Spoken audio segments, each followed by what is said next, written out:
Orders of the day. Orders of the day. Government orders, government bills. Third reading of C-83, an act to amend the Corrections and Conditional Release Act and another act. Mr. Goodale, seconded by Monsieur Champagne, moves that Bill C-83, an act to amend the Corrections and Conditional Release Act and another act, be now read a third time and do pass. Debate. The Honourable Minister of Public Safety and Emergency Preparedness.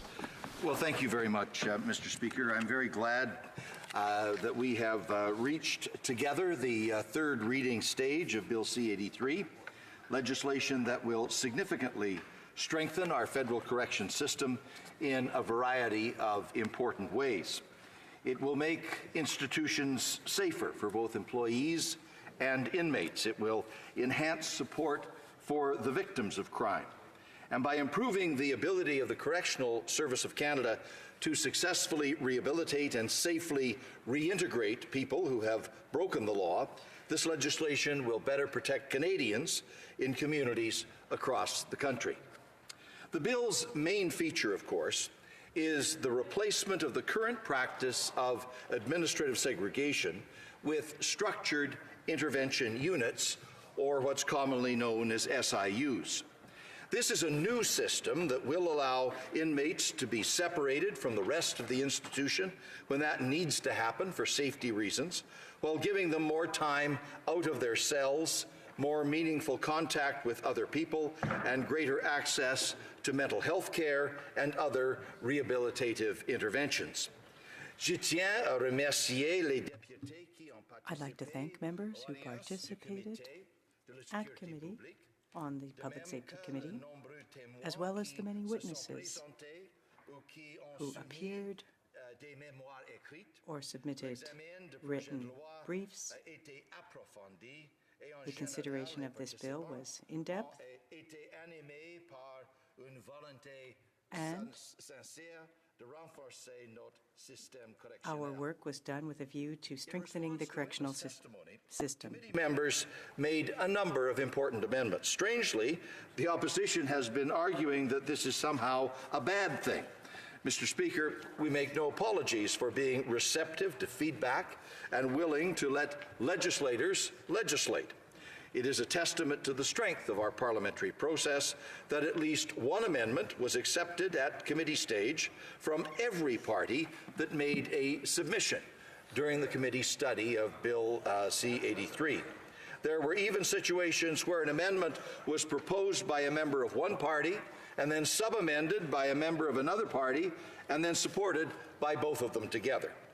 This stands in stark contrast to the ways things worked during the Harper days in this Parliament, when the Conservative government generally operated as though its bills were immaculately conceived and good faith amendments were dismissed as heretical. The opposition has correctly noted that that is not our government's approach, and I am very proud of the fact that we have worked together on amendments. Most of the amendments made at the committee responded directly to various questions that were raised by witnesses about whether the SIUs will in fact work as intended. For example, there were concerns that the opportunity for time out of the cell might be offered in the middle of the night, which would obviously be unreasonable, Mr. Speaker. So the bill now prohibits that. There were concerns that inmates' interactions with other people would only occur through the doors or through the meal slots, and the bill now makes clear that that is to be a truly exceptional practice. Some witnesses thought that the provision relieving the correctional service in exceptional circumstances of the obligation to provide time out of the cell could be too broadly construed. So the bill now includes a specific list of the kinds of truly extraordinary circumstances that provision is meant to respond to, like natural disasters, Mr. Speaker.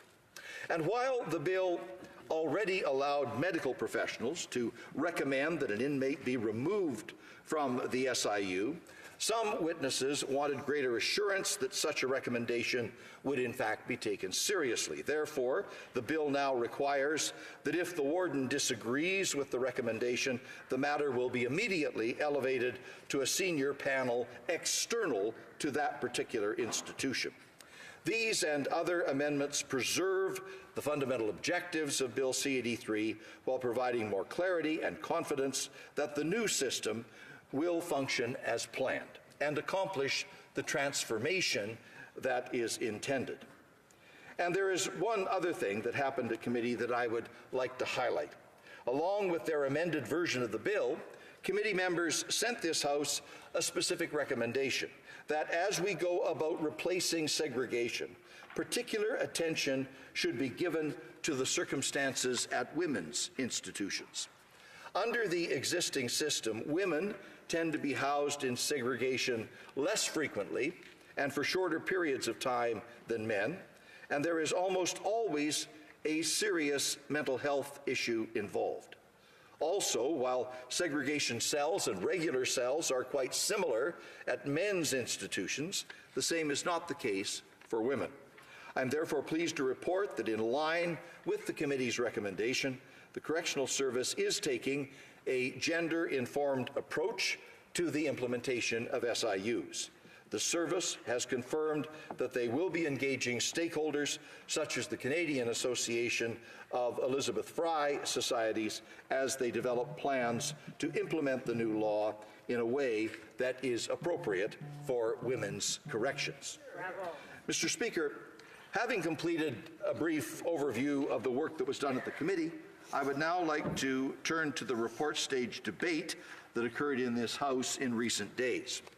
One notable outcome of the report stage process was the addition of an external oversight mechanism, thanks to an amendment proposed by the member for Oakville North Burlington.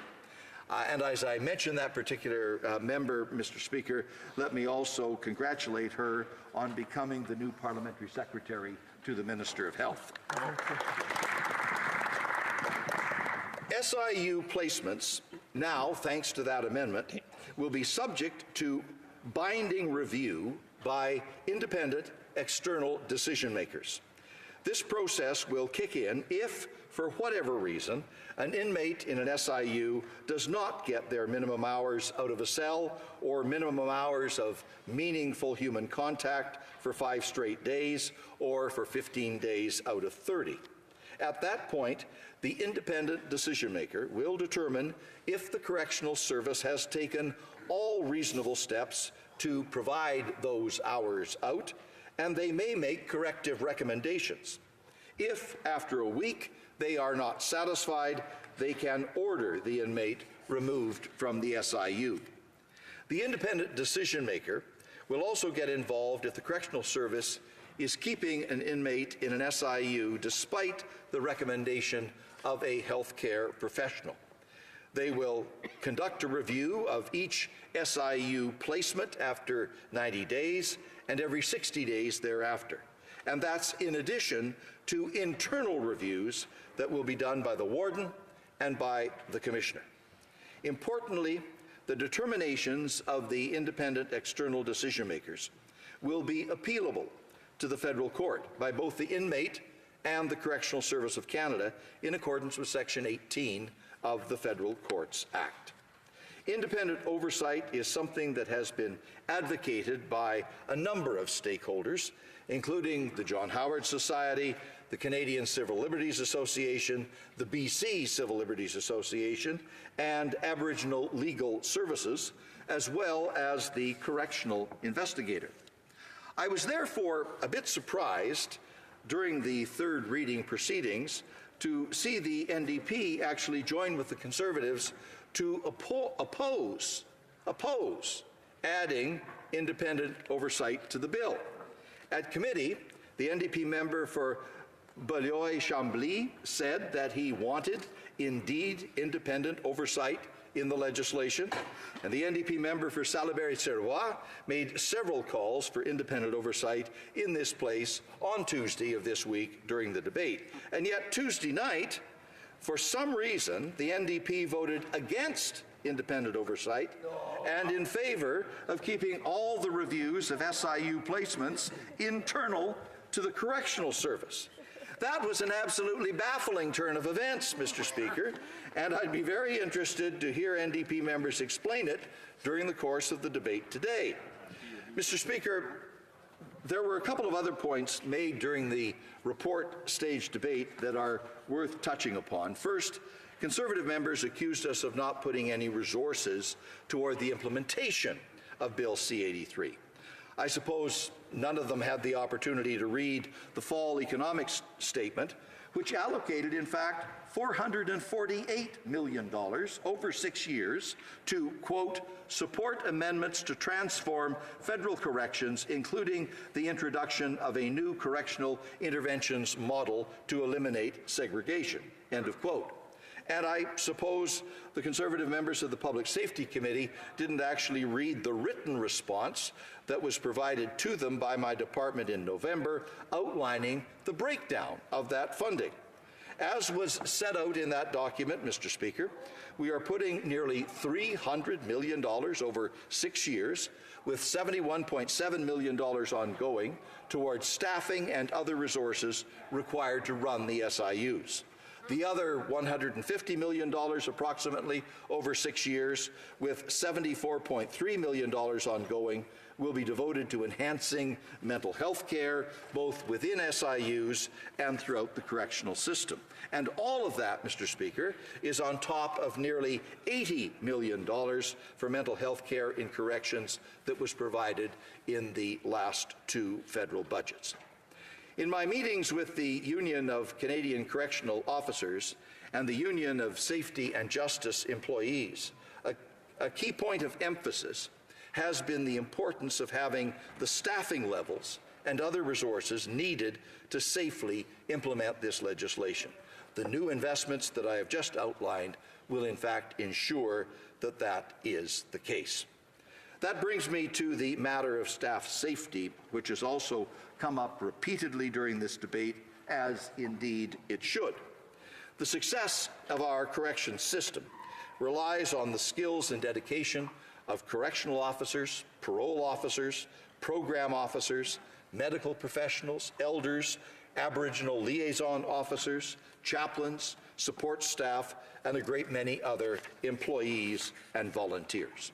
Ensuring that they have a safe work environment is a prerequisite for everything the Correctional Service of Canada is mandated to do.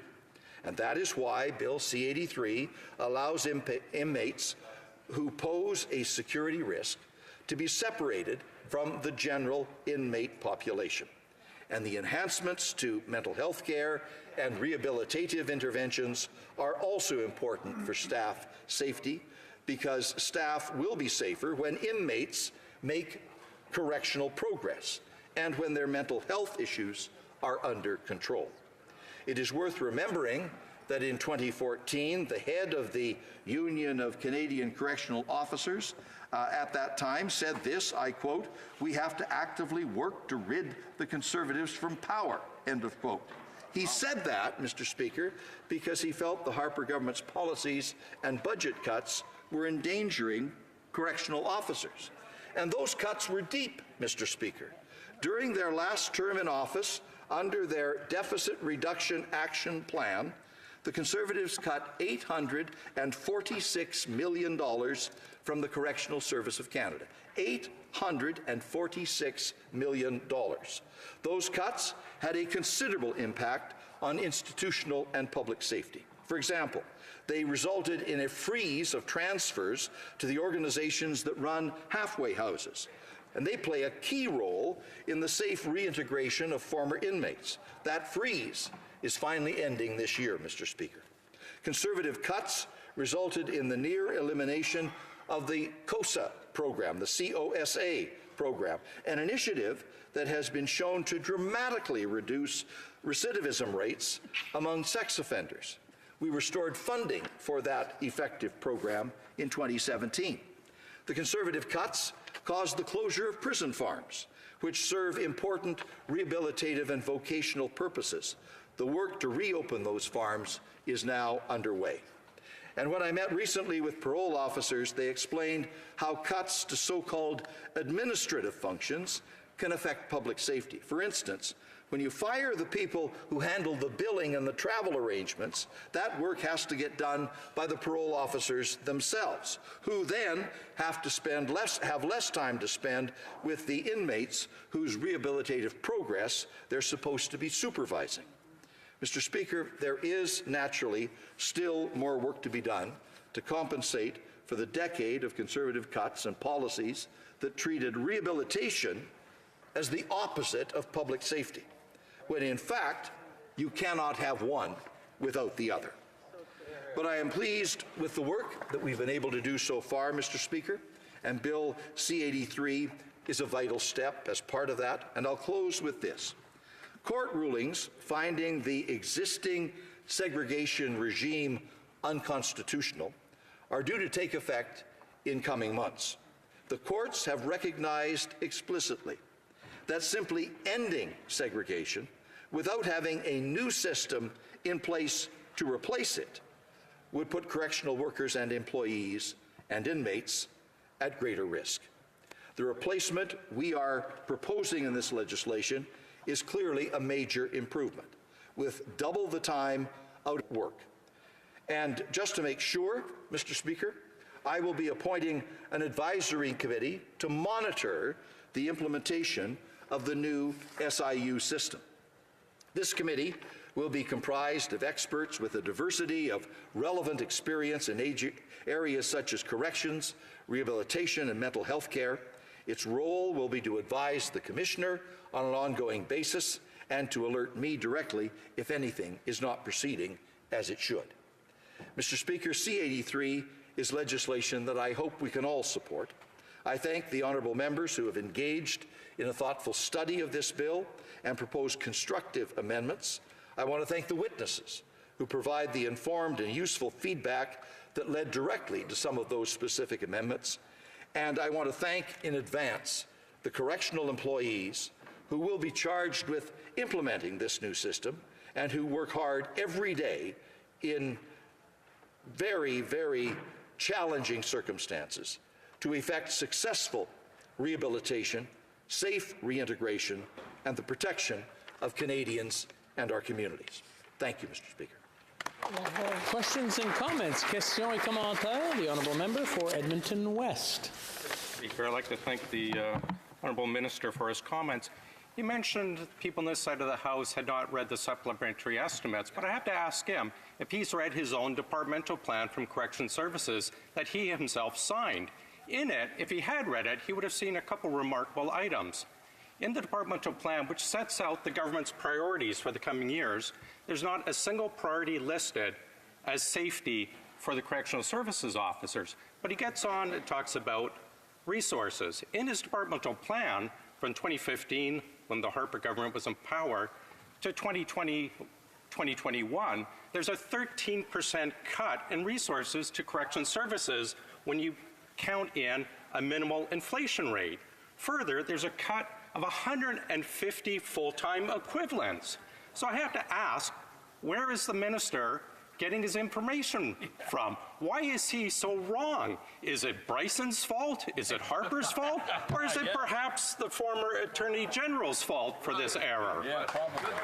The Minister of Public Safety. Mr. Speaker, I invite the honourable gentleman to read the Deficit Reduction Action Plan that was imposed by his party when they were government in, I believe, the year 2010, following by the budget of 2011, followed by the budget of 2012, and all of those budgets imposed severe cuts and restrictions on vital services like the correctional system. I mentioned in my remarks something over $800 million that was cut because of those measures implemented by the previous government. As well, I would point out that between the RCMP and CBSA, they cut another close to $1 billion from security services in this country, Mr. Speaker. If they want to have a debate on fiscal responsibility and the investments that are necessary to make sure that our correctional service, the police service, the border service, the intelligence and security services of this country are adequately financed, Mr. Speaker, I would be delighted to have that debate, because their record is one of talking a great game and delivering zero. Questions and comments. Questions et commentaires. The honourable member for Esquimalt Saanich Sooke. Well, as I often like to say, I love to see the Conservatives and Liberals argue about who provided less for the public services we needed. So in this case, we know that the key problem with management of offenders is the lack of resources for treatment programs and rehabilitation programs. But when the minister asked why the NDP is opposing this bill, I just want to cite two people who I think are probably the country's best authorities on this issue. One of those is Senator Kim Pate. And what she said was, with respect to segregation, Bill C-83 is not only merely a rebranding of the same damaging practice as structured intervention units, and Ivan Zinger, the correctional investigator, who said C-83 will widen the net of those restrictive environments. There are no procedural safeguards. So what these two people, who are undoubtedly people who know the most about this in the entire country, have said is this is just a rebranding. We're going to end up back in front of the courts with the same problem of violation of people's rights, and we're going to end up with more victims of this system of segregation because this bill expands the net of those who will be drawn into it. Honourable Minister. Mr. Speaker, I think the honourable gentleman's caught in a bit of a time warp. The legislation has been amended, and particularly a number of the safeguards that witnesses before the committee had asked for have now, in fact, been made part of the legislation. Particularly, the whole process of independent review to make sure that there is external scrutiny of the decisions that are made within the correctional system. Plus, as I mentioned, Mr. Speaker, I have made sure that the financial resources are necessary to deliver the mental health care and the other treatment programs and services. Over $400 million was allocated in the fiscal update last fall. And finally, Mr. Speaker, I've announced today that we are appointing an independent monitoring and advisory committee that will keep a very close eye on the implementation of the structured intervention units to make sure that implementation is being accomplished in the right way and that the objectives we have set for this legislation are in fact being achieved. And if there is any deviation from that path, Mr. Speaker, the monitoring group will inform the minister, and I'll make sure the House is aware of it. Questions and comments. Questions et commentaires. The honourable member for St. Catharines. Thank you very much, Mr. Speaker. I'd like to thank the Honourable Minister for his speech and his work on this file. Both in this House and outside of this House, the Minister speaks quite positively of the work of the committee and the role that they do. So I was wondering if he can expand on the work the committee did on this bill to make improvements, make amendments, and what his perceptions are of that work. Minister of Public Safety. Well, thank you, Mr. Speaker. The committee heard from an extensive list of witnesses that represent a range of experiences and backgrounds and expertise, people who can offer good practical input into the operation of our correctional system. They had some very clear recommendations to make. The committee listened to that. And then acted on those recommendations. As I mentioned in my remarks, Mr. Speaker, the proposed amendments came from all parts of the table, not just one side or the other, but all the political parties that were involved made recommendations to respond to the witnesses.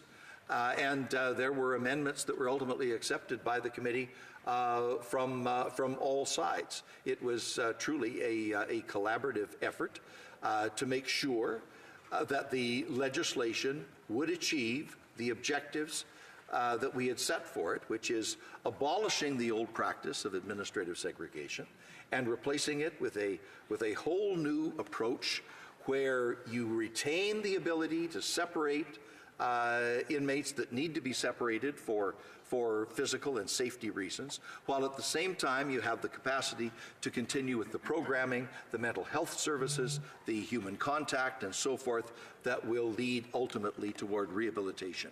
The committee listened to that evidence very carefully and then crafted amendments that will deliver on the objectives of the legislation, particularly that element of external oversight and review, which is a critical element in ensuring the public and all of the stakeholders that are interested in the correctional system that, in fact, the administration of the system is being conducted properly. The administrative, the independent review process externally, I think, is the committee's greatest contribution. Questions and comments. Question and commentaire. The honourable member for Durham.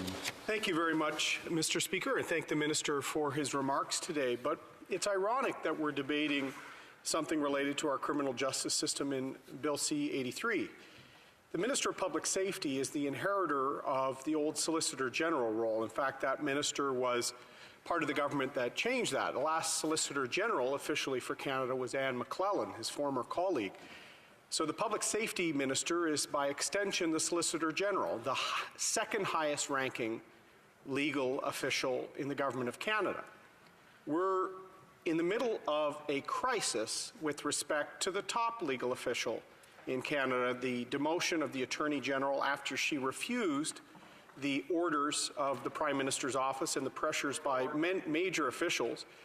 So the Solicitor General needs to ensure that there's confidence in our system of justice in Canada. So I'd like the Minister, as the second highest ranking official, legal official in the Government of Canada, the member as a lawyer, barrister, solicitor himself, to say why Canadians should have faith in Bill C-83 in the corrections part of the criminal justice system when we've just been witness to the spectacle where the top-ranking legal official in the Canadian government has suggested the Prime Minister interfered with the course of justice, Mr. Speaker. Should the Minister not withdraw this bill and all other bills that are now sullied by this government's lack of respect for the rule of law in Canada? The Honourable Minister for Public Safety in 60 seconds or less, please. Mr. Speaker, absolutely not. When we heard from the former Attorney General in her testimony before the Justice Committee earlier this week, there were 2 points that she made abundantly clear. She was asked these questions several times by different members of the Justice Committee, and her answer in each case was the same. She made these 2 very important points. First of all, the Prime Minister gave her no direction with respect to the disposition of the matter before her. The decision was entirely hers to make. And secondly, there were no laws broken. Nothing unlawful was done in the process. She made that point unequivocally over and over and over again. I want to remind the honourable members that when addressing someone, it's through the chair and not by their first name as they shout across the floor. I just wanted to point that out in case some of you weren't quite aware of the rules. Resuming debate, reprise du débat, the honourable member for Caribou Prince George. Thank you, Mr. Speaker. And prior to, at the onset of this speech, I'd like to seek unanimous consent to split my time with the colleague from Halliburton, Kawartha Lakes, Brock. Does the honourable member have unanimous consent to split his time? Sure. I believe we have unanimous consent. Unanimous consent is granted. Thank you, Mr. Speaker. You know, Mr. Speaker, in listening to this debate, our honourable colleague from Durham brought up a very valuable point, and I think that that's probably going to frame how my 10 minutes will move forward on the topic of C-83. I am glad, however, to see that our honourable colleague across the way, the Minister of Public Safety and Security, is not down at Rideau Hall right now being shuffled away. It's nice that he is here with us as the Prime Minister tries to shuffle himself out of a crisis of confidence, and that's really what we are at and has been reflected. There was a great emergency debate last night. I would have to say that there were comments from all sides that were valuable. Mr. Speaker, I rise today to speak to C-83, and I reiterate that this government has used time allocation to once again force closure, to limit debate. And why is that? well, what we've seen time and time again, that if this government doesn't like what they're hearing, doesn't like the message, well, they're going to force closure on the debate. They don't need to hear it anymore. And it was on day 10 of the 2015 election that the member from Papineau told Canadians that he was going to do things different, that he would let the debate reign. He would not resort to parliamentary tricks such as closure, time allocation. That under his government, that Canadians would see the most open and transparent government in the history of our country. Sunny ways. And what have we seen over the last 3.5 years? Not necessarily a lot of sunshine, but a lot of questions. Canadians have a lot of questions, and rightfully so, Mr. Speaker. Rightfully so, because today, as we sit, we are in the middle of a crisis of confidence. Mr. Speaker, we should always be arming our frontline officers, those who we trust to, well, protect us. Those who serve our country and our community, we should be giving them the tools so that they can fulfill their mission, that they can come home safe and sound and remain healthy.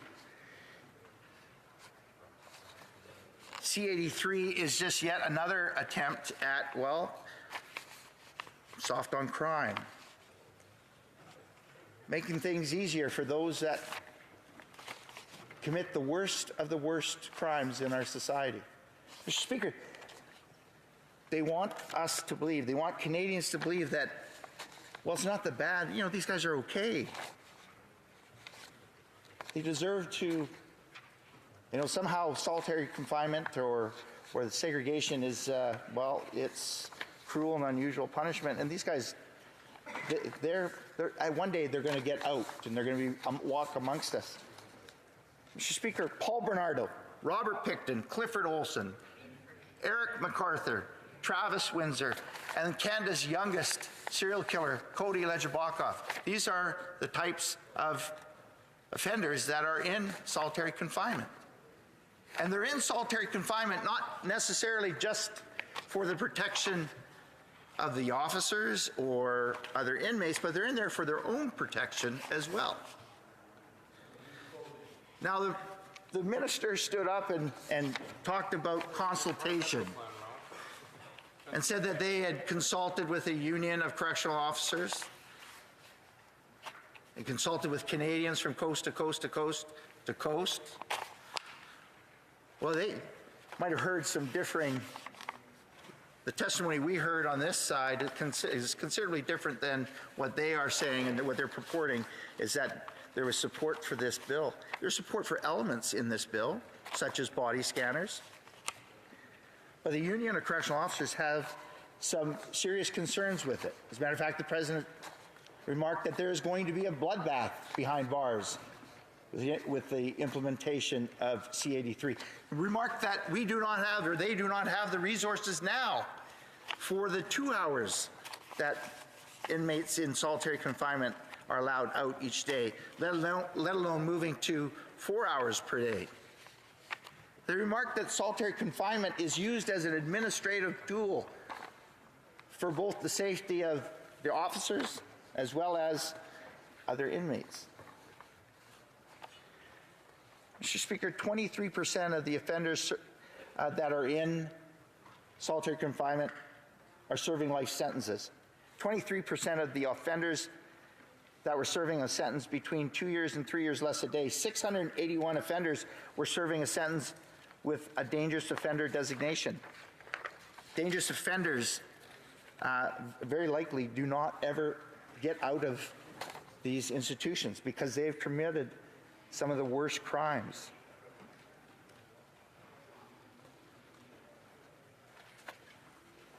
They want you to believe, the Liberals want you to believe that this is just the opposition sowing the seeds of fear.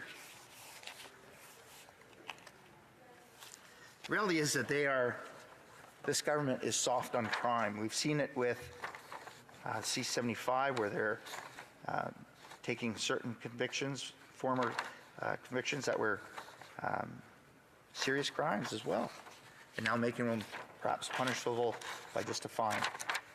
C-83's intent is to actually remove the prison population from $12,000 down. 12,000 population down to lower numbers. Prominent witnesses have had serious issues with C-83. They have all commented that this is a flawed piece of legislation. And as our honourable colleague from Durham remarked, that how can we trust, how can Canadians have confidence in any pieces of legislation moving forward?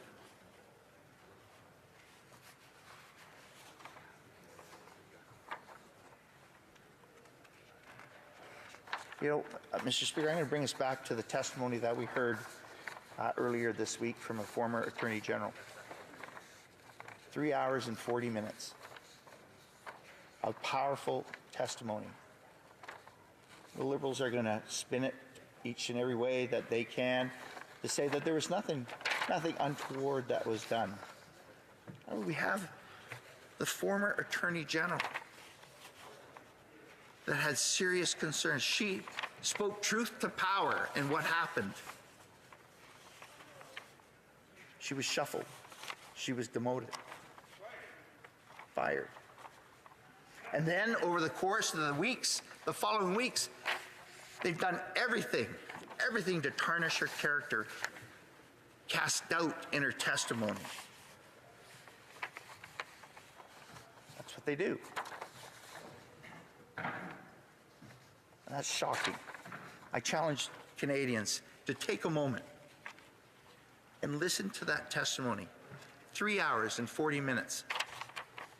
And that'll give you a glimpse into our country's highest office and to the extent that they are willing to go to subvert justice. And it will shock you. It will strike fear in Canadians. And make no bones about it, that the world is listening.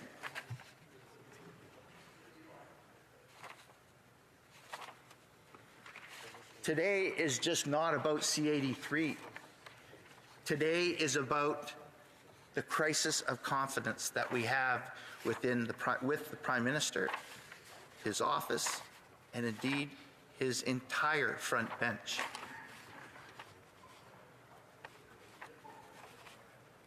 Those in the gallery and those that are listening in should pay attention. You should listen. And if you do one thing today, I urge you to find that testimony from the former Attorney General. Listen to it. Hear from her own words how the pressure sustained, despite saying no multiple times, the sustained pressure for her to subvert justice. After all, the Prime Minister was going to get his way, one way or the other. One way or the other. Mr. Speaker, that is shameful. Questions and comments. Questions et commentaires. The honourable member for Winnipeg North. Thank you, Mr. Speaker. And I was trying to get an understanding in terms of what is the Conservative Party's position based on the comments that were raised by the minister responsible for the legislation, specifically in regards to some of the criticism that they were giving during the second reading when it was member of the Conservative Party after member of the Conservative Party gave a false allegation. And it's not the first time they give misinformation. They're very consistent on misinformation. They tried to give the impression to correctional officers and others that there was no money that was flowing as a result of legislation that were debating today, when in fact we know that that is not the case. And the minister was very clear with respect to that. My question to my colleague across the way is, now that the Conservative Party has been enlightened, that they know that there was and is money that has been allocated, will they at least admit to the truth and say, yes, we were wrong in our assertion of saying that there was no money allocated? It seems to me that the opposition party, Mr. Speaker, time and time again, has no qualms in saying something that is just not true. And we see that again in this bill. Good question. Member for Caribou Prince George. Well, I guess the question today is, will the Prime Minister admit that he was wrong, Mr. Speaker? You know, our honourable colleague stands up and well, always he's a good soldier. I'm surprised, you know, I'm saddened actually that he's not down at Riddle Hall as well too. I thought perhaps maybe better luck next time, actually. Perhaps. Mr. Speaker, you know, one of our colleagues actually, we have actually read the departmental plans for this department. And I, you know, one of our colleagues actually made note of it and actually questioned the minister on it. As a matter of fact, it shows about a 13% cut from the time that we were in, 2015, 2016, to today's time. Their own departmental plans say that. And we know, as we sit here today, that Corrections Canada's managers have been tasked to actually look for efficiencies. Look for efficiencies. Find ways to cut. Mr. Speaker, this plan C-83 has not been costed.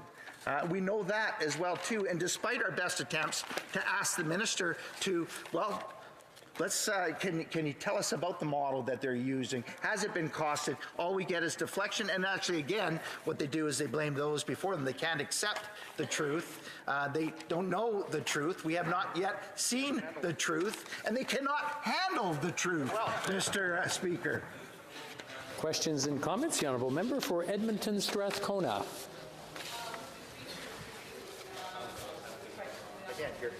And in so doing, also correct the slight that the minister made to my colleague.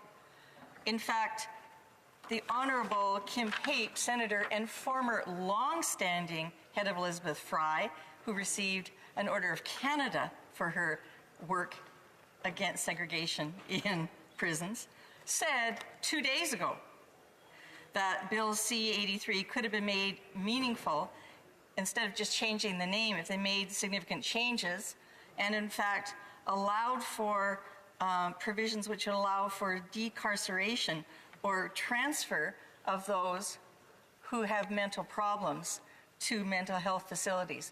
I wonder if the member could speak to that, has this bill really resolved the problem that we're facing where so many have been put in segregation and suffered severe mental problems, that there are other solutions? I know from experience with many people I know who work in the criminal law field, I've been to those facilities of incarceration, and I think that Honourable Kim Pape is a person whose advice should be considered. Honourable Member for Caribou Prince George. Thank you, Mr. Speaker. I thank our honourable colleague for her intervention. Mr. Speaker, this is the issue that we have today, is that if the Liberals don't like the narrative or the message that's coming from others, they'll do, and they've seen it with the former Attorney General, one who still sits amongst their very own ranks, that they'll do everything to tarnish their character. That is shameful, Mr. Speaker.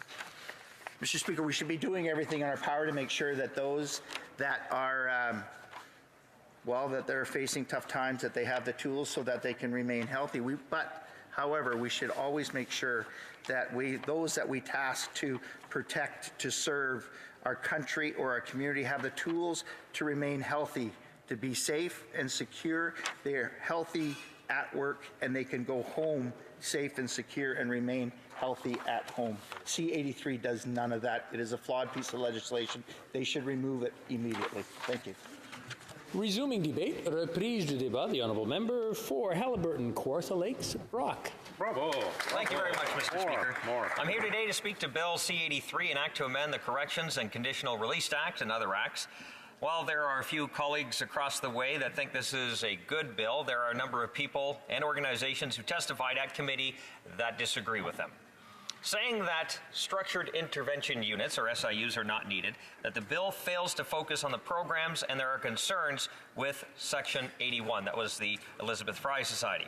The John Howard Society also disagrees, saying that they need more information on what exactly the differences are between solitary confinement and structural intervention units, believing that there is really no difference other than words.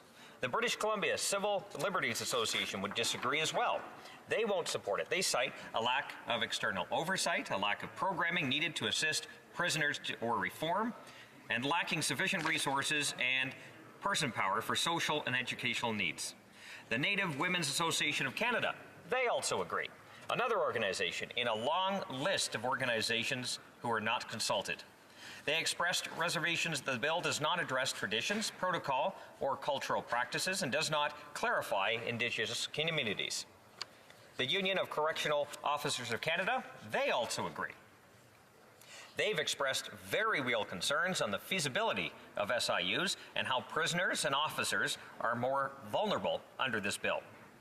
The Canadian Civil Liberties Association, they also agree, citing that Bill C-83 has no meaningful reform and should be repealed, expressing apprehension that there was little to no consultation as well. The Aboriginal Legal Services also disagrees with C-83, citing a lack of consultation and the expanse between rhetoric and reality. A Canadian correctional investigator who testified also disagrees, expressing that eliminating solitary confinement was one thing, but that replacing it with a regime that imposes restrictions on retained rights and liberties with little regard for due process and administrative principles was inconsistent with the Corrections and Conditional Release Act, as well as the Charter of Rights and Freedoms. But when you have little regard for the rule of law, disregarding the Charter is a trivial thing. I just hope, Speaker, that no one is hurt or killed because of this legislation before November, when Conservatives can repeal this piece of legislation. I'm not sure if my colleagues have detected a pattern or not. Clearly, this government sees no problem with ignoring the concerns of those most affected by this bad bill. But this lack of interest in listening to Canadians doesn't end with Bill C-83. Now, Speaker, if you look at the departmental report, the Corrections Departmental Report, 2018 to 2019, on page 26, if the members opposite care to follow along, there is actually a cut in spending to the Correctional Services of Canada, about 6.6%. And that's from 2015 when compared to 2019, 6.6% down. And also, in that departmental report, there are a list of priorities that the report outlines. And believe it or not, there is not one mention of officer safety in that report. How is that even possible? So again, Speaker, it's a pattern that is consistently repeating itself here. Now, with respect to this, government's much promoted on their side carbon tax, no less than 4 provinces are taking the Liberal government to court, and more are waiting.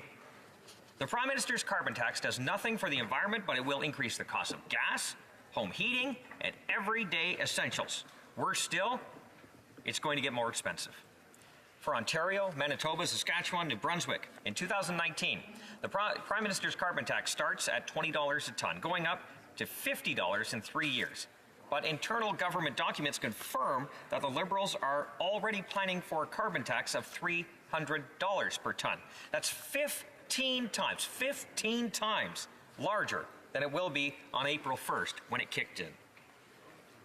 The Prime Minister has cut a special carbon tax deal with Canada's largest emitters, which means they will continue to pollute for free, while families and small business owners get hit with the full force of that tax.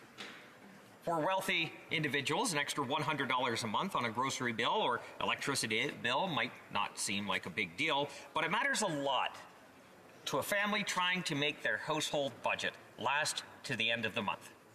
Canadians don't want it, and like the stakeholders that testified on Bill C-83, they are being ignored by this government. This bill is very much about protecting the rights of criminals, particularly those that continue to behave badly in prison. Yet recently, the Supreme Court of Canada made a ruling stating that the law which makes criminals pay surcharges to help victims is unconstitutional. The Liberals have jumped on this, and instead of looking at ways to protect victims' rights, they have introduced legislation to remove this necessary instrument for ensuring criminals are held accountable. Victims' rights must always be at the heart of our criminal justice system. That's why our previous Conservative government took unprecedented steps to ensure that the rights of victims were protected. Now, Speaker, the Liberals' approach to Bill C-83 is similar to what we're seeing in a lot of other pieces of legislation, as I mentioned, and there are just a few more ways that the government continues their pattern of failing to listen to Canadians. The Prime Minister failed to move an ounce of dirt or build 1 new inch of pipeline, although they had to nationalize it and still have continued to fail on this file. After killing Northern Gateway, he vetoed Energy East and obstructed Trans Mountain. This lack of pipeline capacity has turned an already difficult economy in Western Canada into a full-blown national economic crisis that is threatening tens of thousands of jobs on top of the 100,000 jobs already lost in the energy sector since 2015. The Prime Minister failed to fix the mess he created at our border with the United States. Since his hashtag Welcome to Canada tweet last year, 40,000 people have crossed illegally into Canada since his tweet at a cost of up to $34,000 each. By 2020, this crisis will have cost Canadian taxpayers $1.6 billion. And the Prime Minister failed to balance the budget despite promising to do so in the 2015 election campaign.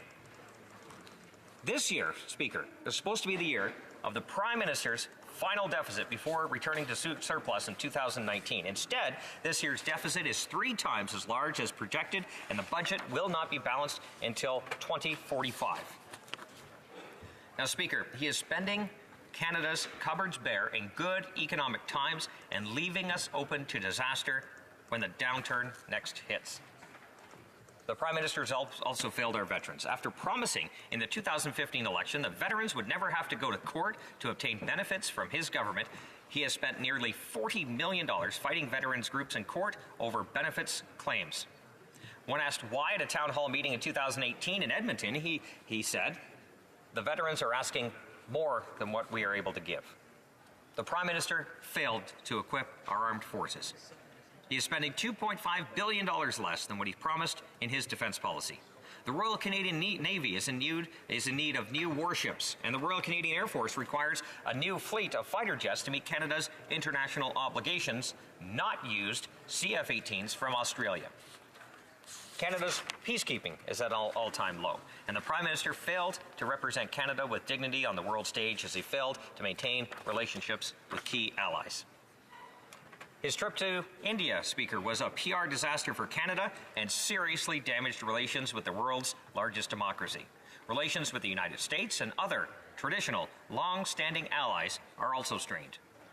The Prime Minister failed to uphold the standards of transparency, accountability, and ethical behavior he himself promised. In 2018, Speaker, he became the first Prime Minister in Canadian history found guilty of breaking ethics laws by accepting a vacation from the Aga Khan, while his ministers continued to abuse their power for political gain in 2018. Now, with his handling of the SNC-Lavalin affair and his attempts to manipulate a favorable decision for his friends at SNC-Lavalin, he has lost the moral authority to govern. Speaker, he must resign. Now, Speaker, it seems that unless you employ workers in and around the Prime Minister's riding, there's not much this government will do or listen to their concerns. So, Speaker, I think I've laid out an argument why this side of the House will not support Bill C-83, and I welcome questions from my colleagues. As we're getting close to the time, what we'll do is we'll break for a question period, and then the honourable member will have 5 minutes worth of questions coming to him when we return. Statements by members. Déclaration des députés. L'honorable député the honourable member for Sturgeon River Parkland. Mr. Speaker, this Prime Minister's long list of failures keeps growing, and Canadians are paying for it. After vowing just 3 tiny deficits and his first balanced budget this year, this Prime Minister has delivered twice the debt and his 4th straight budget deficit, another costly Liberal failure. Now this Prime Minister is peddling an expensive carbon tax that will add 11 cents to a litre of fuel, hundreds to home heating, and hundreds for grocery bills. And that's just the beginning. Special interest groups are complaining that the carbon tax is too low, and they're urging the Prime Minister to raise it. And if given another chance, this Prime Minister will. Now, maybe the Prime Minister, who's never had to worry about money, doesn't care about another $100 a month for groceries or home heating, but struggling Canadians do care, and they shouldn't be paying for Liberal failures. In October, Canadians will have the choice to choose a Conservative government that will get them ahead. Thank you, Mr. Speaker. L'honorable député d'Argenteuil. The honourable member for Argenteuil, La Petite Nation. Well, thank you, Mr. Speaker. Tuesday morning, a great sport volunteer, Ms. Lise Waters, passed on. The Outaouais has lost a great woman who was very involved in her community. Mrs. Waters had been a volunteer over the past 60 years, namely as president of Loisirs Sport Outaouais from 1988 to 2017.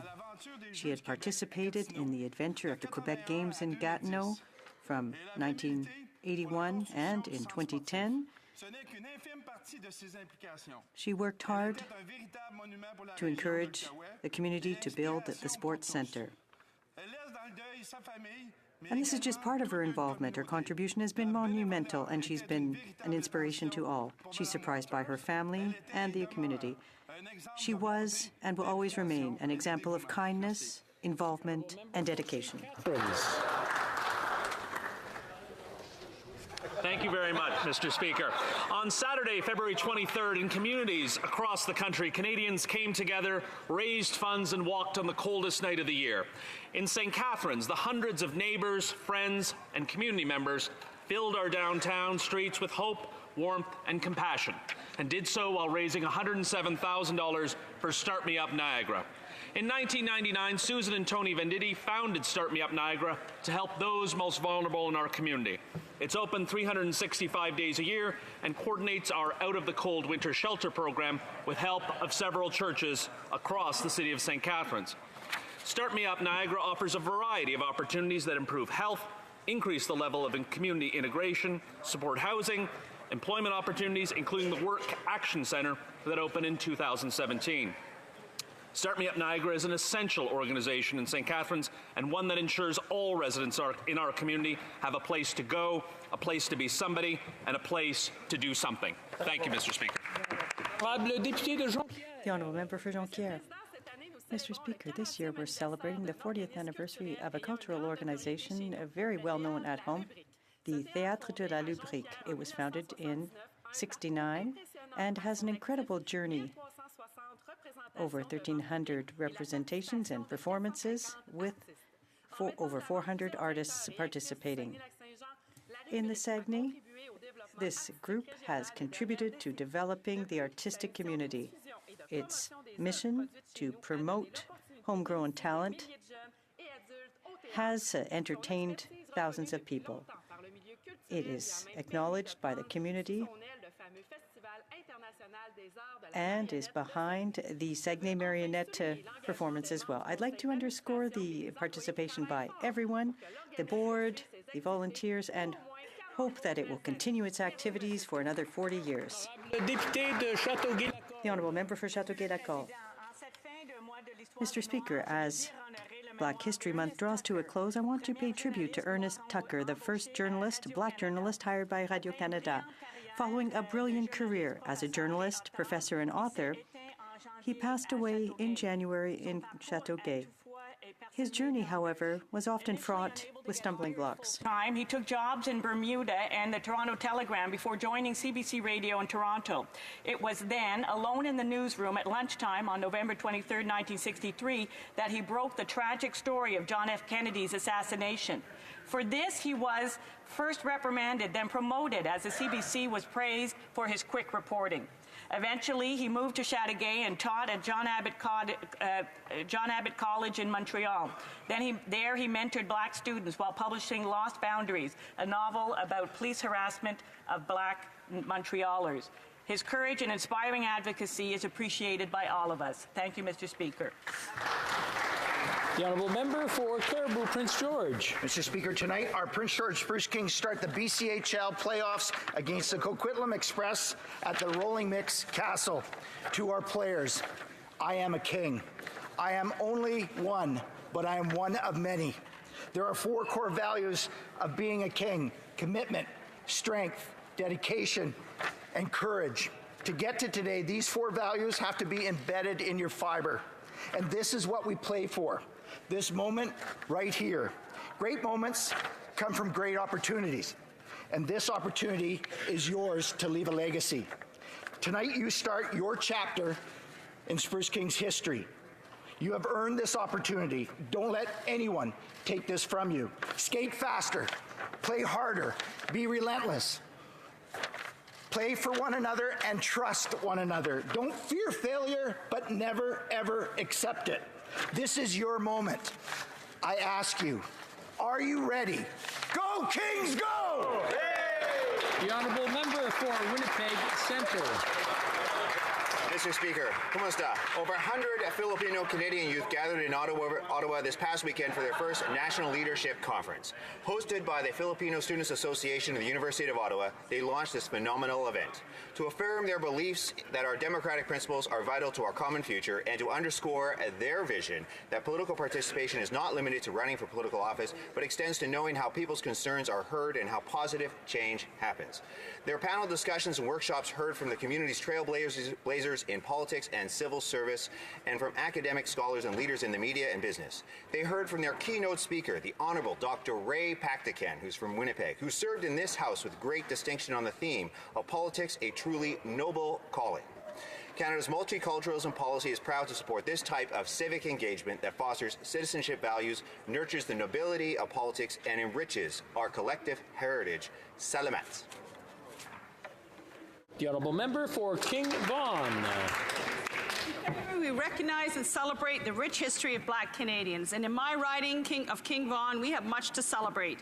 And I want to express my gratitude to VACA and TACA for supporting and strengthening our communities and showcasing our Black leaders. This past weekend, we had our Black History Month celebration at Vaughan City Hall, and again, I'm inspired by the artists and speeches. The women showcased at the event were exceptional. This leads me to another important day, March the 8th, International Women's Day, to recognize the important contributions women have made and are making to our country and around the world. Let me combine the two by highlighting an artist featured at our Black History Month celebration, Nadine Williams, who is here today. She's a poet, an author, and an educator. At the event, she read one of her powerful poems, Rooted, which ends with, "We are belong, we are strong, we are rooted, we are free to grow, we are home." This is a vision all Canadians can share. Thank you. The Honourable Member for Beauport-Limoilou. Mr. Speaker, when I go door to door, sincerely I can tell you that I don't meet very many people who are satisfied with the Liberal government, and even fewer more, think that they're in a better financial situation than prior to the election of the Liberals. Public wisdom is always right, and here are some examples of policies that have led people to this verdict. In the past 3 years, people's taxes have gone up. We've seen 3 years of underfunding in the Canadian Forces, 3 years of deficits and mismanagement of our public finances, 3 years of ethical breaches, and that's the least we can say, 3 years of infrastructure programs not delivering the goods, and finally, 3 years of failure after failure in natural resources, forestry, and a host of broken promises. Mr. Speaker, Canadians and people from Beauport-Limoilou simply can't afford another 4 years of this government, this Liberal government. In October 19, you can count on our Conservative team and our great leader to change the direction of this country and restore public confidence in their future. The Honourable Member for Burnaby North Seymour. Mr. Speaker, I would like to share my gratitude for the neonatal intensive care unit nurses and doctors at Royal Columbian Hospital. My wife, Ravi, and I welcomed our daughter, Nova, into the world on December 4th, 2018. At birth, she was diagnosed with meconium aspiration syndrome, which meant she had to spend 3 weeks in the NICU. Having our newborn daughter spend her first week struggling to survive was heartbreaking, but it made me realize just how intensive care really is. It's 24 hours a day, minute by minute. Thanks to their tireless care and positivity, Nova was able to come home just in time for Christmas. She is now happy, healthy, and ready to take on the world. We are endlessly grateful for the angels at Royal Columbian Hospital, Dr. Moodley, Dr. Kesavan, Dr. Chaslak, Dr. Stavel, Dr. Glass, and the dozens of nurses and staff who played a part in Nova's recovery, especially Danielle, Hannah, and Vicky. Colleagues, if you know someone who works at your local NICU, give them a hug. They're the best people in the world. The Honourable Member for London West. Mr. Speaker, every 2 years, young athletes from coast to coast to coast come together in the spirit of sport to compete in the Canada Winter Games. This year, the Games are being hosted in Red Deer, Alberta, and 3,600 athletes and coaches are competing in 20 different sports. I'm pleased to be heading to Red Deer tonight to attend the Games and the closing ceremonies tomorrow on behalf of the Government of Canada. When our young athletes attend the Canada Games, it is about more than just competing. It is an opportunity for youth to see our country, make friendships that will last a lifetime, and hopefully win a medal or two. With the Games concluding tomorrow, I hope all members will join me in saying congratulations to all of our athletes. Thank you very much, Mr. Speaker. The Honourable Member for Prince Albert. The Prime Minister's carbon tax begins to take effect this year in Saskatchewan, meaning that those already struggling to get ahead will soon have to pay another tax. Farmers, truckers, loggers, energy producers, miners, and other small businesses are upset that the Prime Minister has brought on another tax that their international competitors do not have. And while he claims that farmers will be exempt, farm representatives told me this week they cannot afford a carbon tax on crop inputs. Internal government documents confirm that Prime Minister would have to raise the carbon tax to $300 a tonne in order to meet Canada's commitments. Wow. At that rate, the average family would pay $1,000 more to heat their home. The price of gasoline would drop by 60 cents a litre. Canadians can't afford this, Mr. Speaker. It'll make groceries, gasoline, home heating, and everything else we have to buy more expensive. Saskatchewan rejects this tax grab, and they will act on their rejection at the ballot box. Their voice will be united and strong against this carbon tax. Hear, hear. Hear, hear. The Honourable Member for Hastings, Lennox and Addington. Mr. Speaker, today is World Compliment Day, a day to create more positivity in the world. And Mr. Speaker, I would like to compliment you on the important work that you do to keep decorum in this House. Excellent. I would like to compliment the Parliamentary Protective Services for their hard work to keep everyone on Parliament Hill safe. To the Pages, they keep their cool in a demanding environment and ensure that parliamentarians have what we need for our work in the House. To all MPs in this House for the hard work they do to represent the interests of all Canadians. And to my staff who have an incredible desire to serve our constituents and who bring such enormous empathy to individuals who come to us often as a last resort when they are frustrated, desperate, and in need. My staff go the extra mile each and every single day, and I so admire them for it. And most of all, to my wife, Irene. I admire her great patience she has to put up with me in this very challenging and time-consuming job.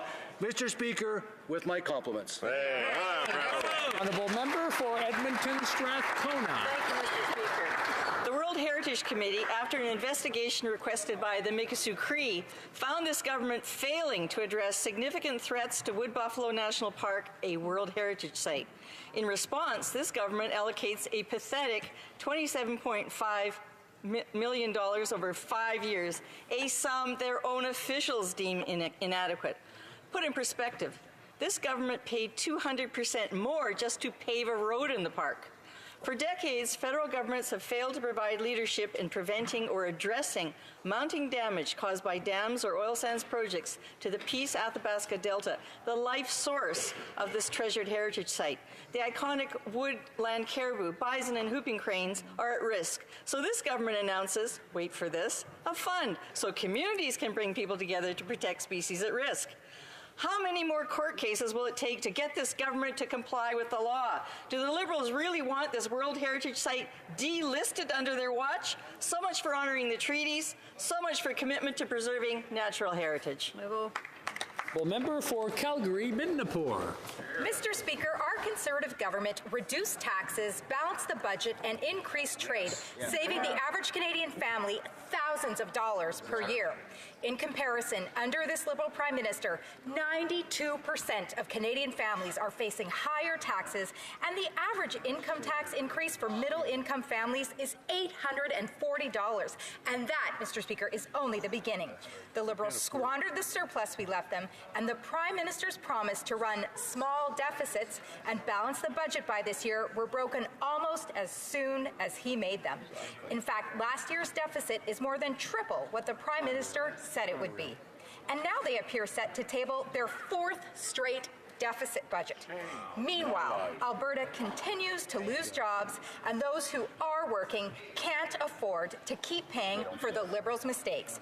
Mr. Speaker, Canada's Conservatives are fighting for better. The honourable member for Scarborough Centre. Mr. Speaker, March 8th is International Women's Day. For Canada, it is an opportunity to celebrate the contributions of women and girls and to reaffirm our commitment to advancing gender equality.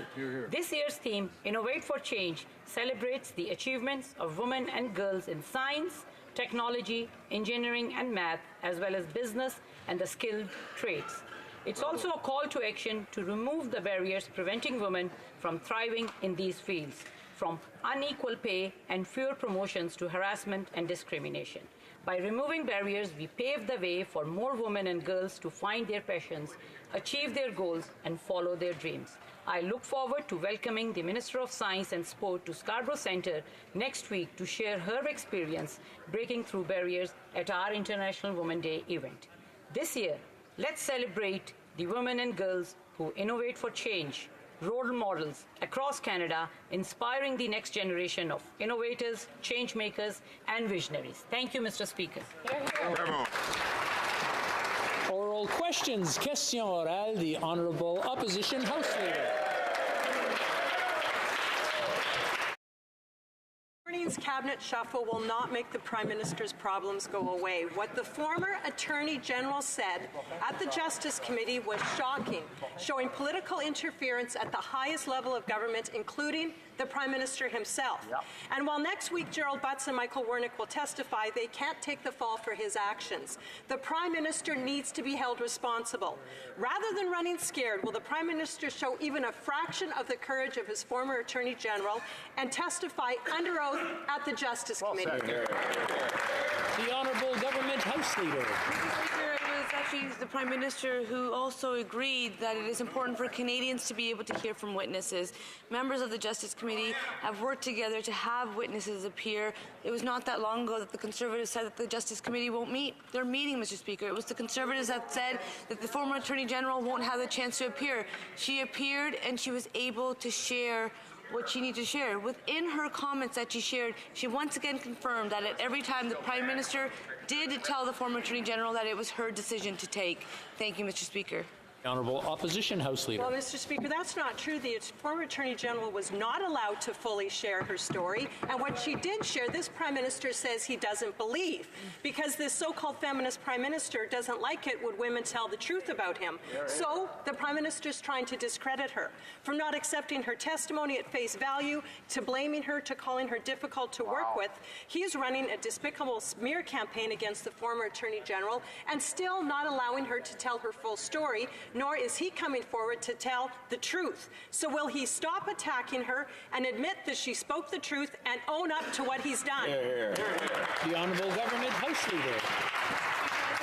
There's a clear difference between the government under the leadership of this Prime Minister, because we support the work of committees. We have confidence in the work of committees. We have confidence in our independence of the judicial system. We have confidence in offices of Parliament.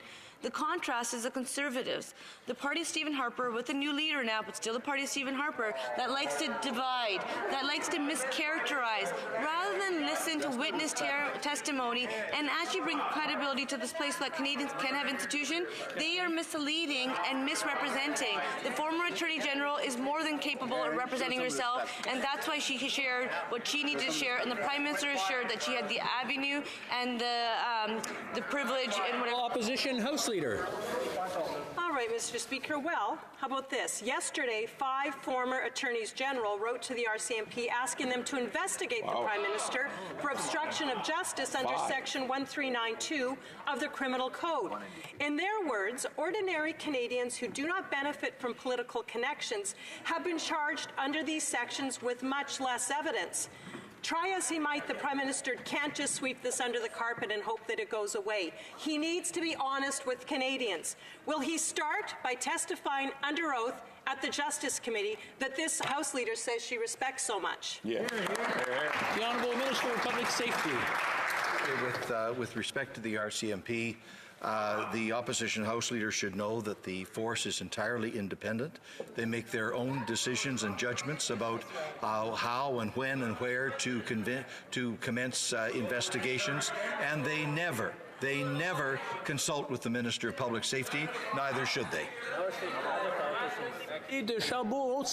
No, member for Charlebourg, Haute-Saint-Charles. Mr. Speaker, the former Attorney General told us she got a call from the Prime Minister on January 7th saying she was going to be shuffled, and she was convinced the reason was SNC. Also, the clerk told the Deputy Minister that one of the first items to be discussed with the new minister would be SNC-Lavalin. Later, the new Justice Minister said he had discussed the matter with people from the Prime Minister's office. Can he at least tell us who these mystery people in PMO were? The Honourable Parliamentary Secretary. Thank you very much, Mr. Speaker. Upon his appointment, the Minister was briefed on numerous files that relate to his portfolio. This is a standard practice for all new ministers or ministers who change their portfolio. The Honourable Member for Charlebourg, Haute-Saint-Charles. Mr. Speaker, we know that one of the first discussions with the Prime Minister's office was about a special deal for SNC-Lavalin in order to avoid criminal prosecution. Who did he speak to? Butts? Telford? Bouchard? Someone else? Why aren't they answering the question? The Honourable Parliamentary Secretary to the Minister of Justice. Mr. Speaker. The reverse scenario would be if a minister, upon taking a new appointment or changing portfolios, was not to be briefed. That would impede the minister in the execution of their functions and impede them in serving the public interest. As I've indicated, the minister received briefings on files that relate to his portfolio, as is the standard practice. The Honourable Member for Elmwood Transcona. Thank you, Mr. Speaker. This week we heard explosive testimony from the former Attorney General. We heard that the Prime Minister led a concerted pressure campaign to protect corporate and liberal interests with inappropriate political interference. These allegations are so serious that yesterday 5 former Attorneys General wrote to the RCMP Commissioner requesting a criminal investigation. The Liberals continue to pretend that a Justice Committee investigation with a limited mandate and controlled by a Liberal majority can get to the bottom of this, but they're the only ones who think so, Mr. Speaker. So when are they going to do the right thing and launch a full public inquiry so Canadians can get the whole story? The Honourable Minister for Public Safety. Mr. Speaker, once again, I would make the point that the RCMP in this country are completely independent. They make their own decisions in a professional way about where and when to investigate anything. As a matter of fact, the former Attorney General for the Conservative Party, Mr. McKay, this morning indicated it is fine for citizens or the public to write to the Commissioner of the RCMP to ask about an investigation or suggest one, but they dare not direct that. That is beyond the jurisdiction. The RCMP will make their own decision. Member for Elmwood Transcona. While the red herrings continue, Mr. Speaker, no one has said that it's not the prerogative of the RCMP whether or not to decide to launch that investigation. But somebody who's been in politics that long should know it's very significant to have 5 former attorneys general suggest that a criminal investigation might be warranted. So can we please stop with the red herrings? The fact of the matter is that we've heard that there was a concerted political pressure campaign in the PMO. We want to get to the bottom of that. We believe a full public inquiry is the way to get to the bottom of that. So when are they going to launch one? Honourable Government House Leader. Mr. Speaker, the Justice Committee, with members from both sides, are actually working together to have witnesses appear. Witnesses are appearing and answering those questions. What's fascinating is that member who, talks about how the length of member service in this place has also been here. And it's fascinating that they choose when they like to hear certain things and they choose when they don't. Other attorney generals have also commented on what's been taking place, and they've also been saying that it's pretty impressive that the Prime Minister worked with the Attorney General to waive client's solicitor privilege and waive cabinet confidence so that the former Attorney General could appear at committee and share her story. The honourable member for Jonquière. Get serious. The Prime Minister and his office didn't pressure the former Attorney General to protect jobs. She was very clear in her testimony. They put pressure on her to get re-elected. If they wanted to protect jobs, they would have protected Sears workers, Avios, Davy, and Rona workers. Meanwhile, steel and aluminum workers in Jonquière are at risk of losing their jobs because the government's not doing the work to eliminate the unfair tariffs. When's this government going to admit they don't work for workers, but the people who fill their coffers? The Honourable Minister, I'd like to thank my colleague for his question. On this side of the House, we will always stand up for workers and defend the interests of workers, and we will respect all the rules. But the question before us today is, none of the Conservatives are talking about defending workers in Canada. That's what we need to focus on today. Why are the Conservatives not standing up to defend Canadian workers when it's time to do that? The Honourable Member for Jonquière. They're not the ones who asked the question, Mr. Speaker. The former AG was clear. The Prime Minister wanted to help people, executives, who help his party. Here on our side, we stand up always for workers. We're defending workers who still aren't getting paid properly through Phoenix. People all across the country were shocked to hear the former AG talking about repeated and inappropriate pressure brought to bear by the Prime Minister and his office. People are looking for the truth. Will the government do what needs doing and finally agree to an independent inquiry so that people can finally find out the truth? Parliamentary Secretary to the Minister of Justice. That's a very important subject raised by the member this morning in the House. What I can tell you is that the amendments to the Criminal Code of Canada, the purpose of those amendments is to eliminate consequences for innocent people like clients, workers, or others who have links to companies that might be affected by a criminal prosecution. Everything we're doing is to try to protect workers and to hold accountable the executives of whatever company it might be. Order. Order. I just want to remind the honourable members that the question's asked, and then we want to hear the answer, and we want to hear the question as well. So I'll just put that there. And the honourable member for Carleton. Last week at Finance Committee, I asked why it was the Finance Minister met with SNC-Lavalin after the prosecutor had decided not to waive the trial into SNC's charges.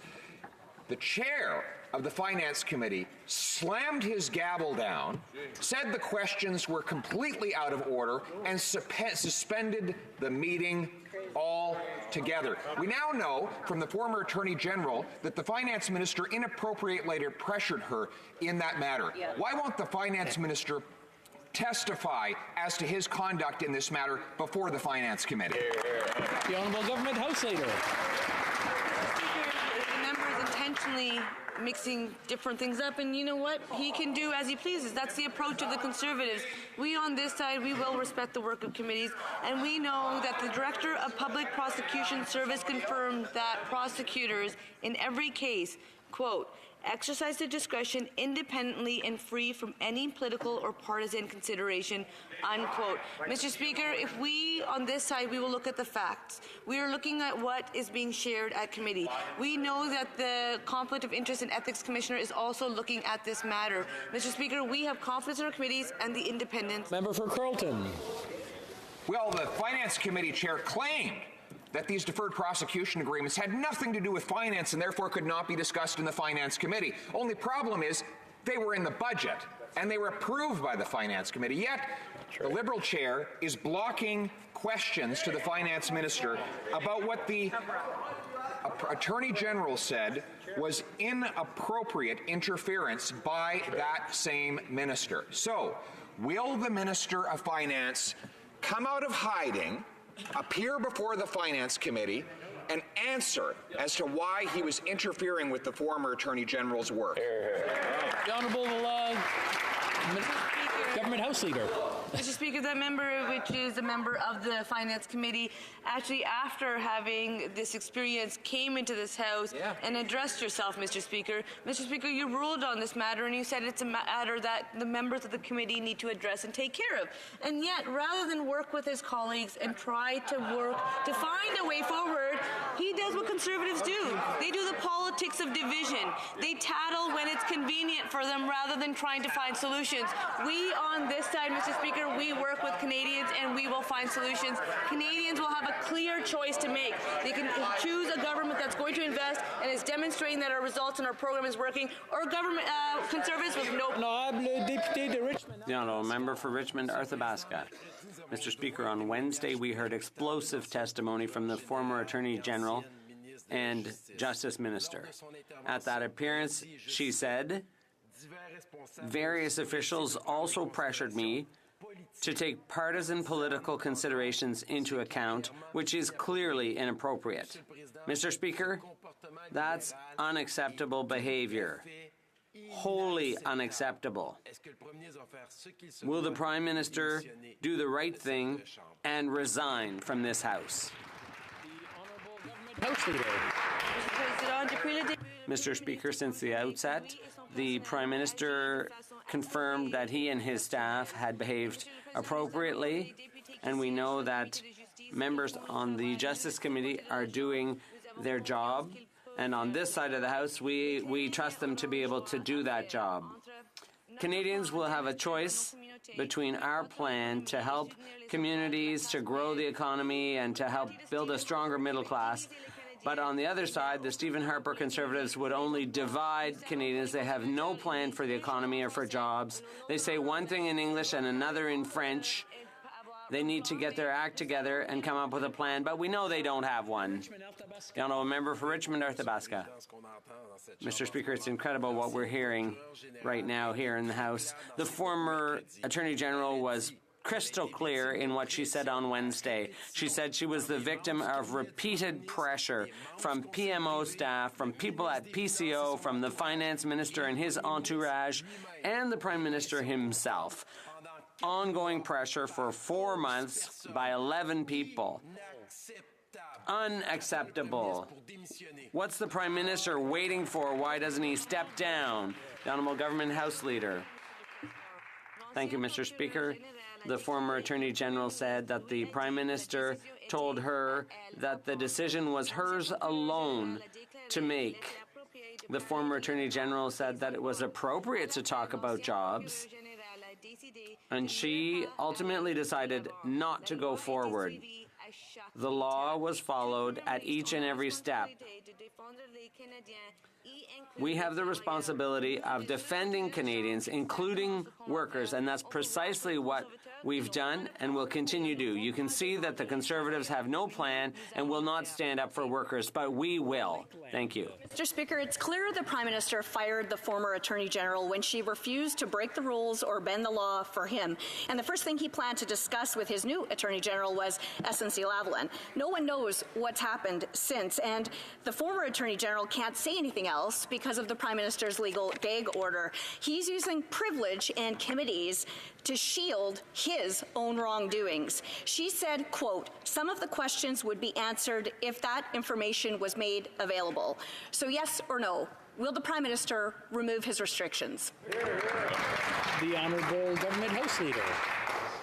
The Honourable Parliamentary Secretary to the Minister of Justice. Mr. Speaker, as we have said in this chamber, it was extremely important, not just for parliamentarians, but for all Canadians to hear different perspectives on this matter, specifically the perspective of the former Attorney General. That is why this government and this Prime Minister took the extremely historic step of waiving cabinet confidences and solicitor-client privilege, a privilege which all lawyers in this chamber know to be a sacrosanct privilege. What we understand is that the committee is doing its work to ensure that those perspectives are heard. We have confidence in the perspective of that committee, as well as the ability of the ethics investigator to conduct a nonpartisan investigation.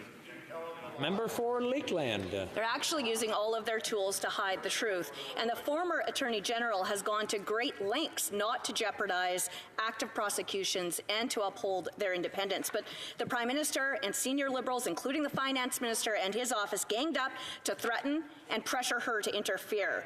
The only thing the Prime Minister is really worried about is his job and his power. If he has nothing to hide, then he has nothing to fear. So yes or no, will he let her tell all of the facts? The Parliamentary Secretary.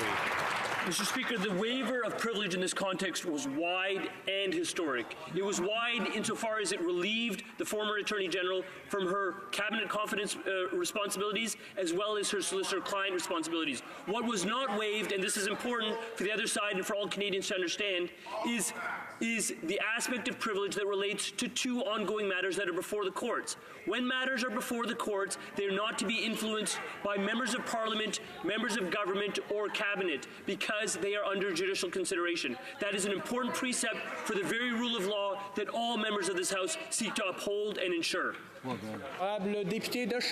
honourable member for Hochelaga. Mr. Speaker, Waskahegan Corporation is a not-for-profit that rents low-rent units to the urban Indigenous population. But many residents turn out to be non-Indigenous, and yet many members of First Nations wait for years in vain to get an apartment. In addition to discrimination, Indigenous people often have a harder time finding housing. Will the minister ensure that federal funding to off-reserve housing reaches its intended target? The Honourable Parliamentary Secretary. Thank you very much. The specific case to which the member refers to is one that raises some important questions, and I'd be happy to discuss the issue with her afterwards to understand exactly how federal funding and the client list or the tenant list is constructed in that situation to ensure that dollars assigned to urban Indigenous housing programs serve people from that particular community. In general, though, what I will say is that the housing programs that have been put in place, and I think this is an important distinction from the previous government, is that the co-investment fund, as an example, but also the homeless partnership strategy, now called Reaching Home, have all been broadened to include Indigenous communities. They are no longer told not to apply. We include them in the mainstream program. The honourable member for Desnete, Mississippi, Churchill River. Mr. Speaker, the Liberals have presented bills on Indigenous languages and Indigenous child welfare, but have not committed any base funding. Children and languages are too important for their promises to be empty. Language keepers and child welfare advocates both say these bills don't meet the needs of Indigenous people. First Nations, Métis, and Inuit people will not accept promises that come without funding. Why are the Liberals making empty promises to Indigenous people? The Honourable Parliamentary Secretary to the Minister of Canadian Heritage. Thank you, Mr. Speaker. Language is at the core of who we are, but Indigenous languages across the country are endangered and are disappearing. This is a direct consequence of our government's past actions meant to destroy Indigenous languages. It is time to take action, and that's why our government introduced Bill C-91 with support from all parties, and we hope that this will become legislation before the end of June. Thank you, Mr. Speaker. Member for Durham. Mr. Speaker, in his much vaunted public mandate letters to all his ministers, the Prime Minister told each minister to be honest, open, and sincere, and to serve only the public interest. The testimony from the Attorney General shows the Prime Minister and his team have not been open. They've not been completely honest, and in fact, they've tried to pervert the course of justice to favor private corporate interests. Since the Prime Minister fell short of the conduct he demanded of his ministers, will he resign his role as the head of government? The Honourable Government House Leader. An experienced member knows that we should respect committees They had their playbook that would disrupt and destroy committees. We on this side, we increased resources to committees so that they could actually do their important work. Mr. Speaker, Canadians are watching, and they noticed that the Prime Minister was able to waive a solicitor-client privilege and cabinet confidence so that the former Attorney General could speak. We know that committee members asked tough questions, but what they also know is that this week we saw the stats and that 300,000 children have been lifted out of poverty because of the Canada Child Benefit. They know that the Conservatives voted against it, Mr. Speaker. They know that we have a plan, that plan is working, and they know the Conservatives have no plan. The Honourable Member for Lévis-Lotbinière.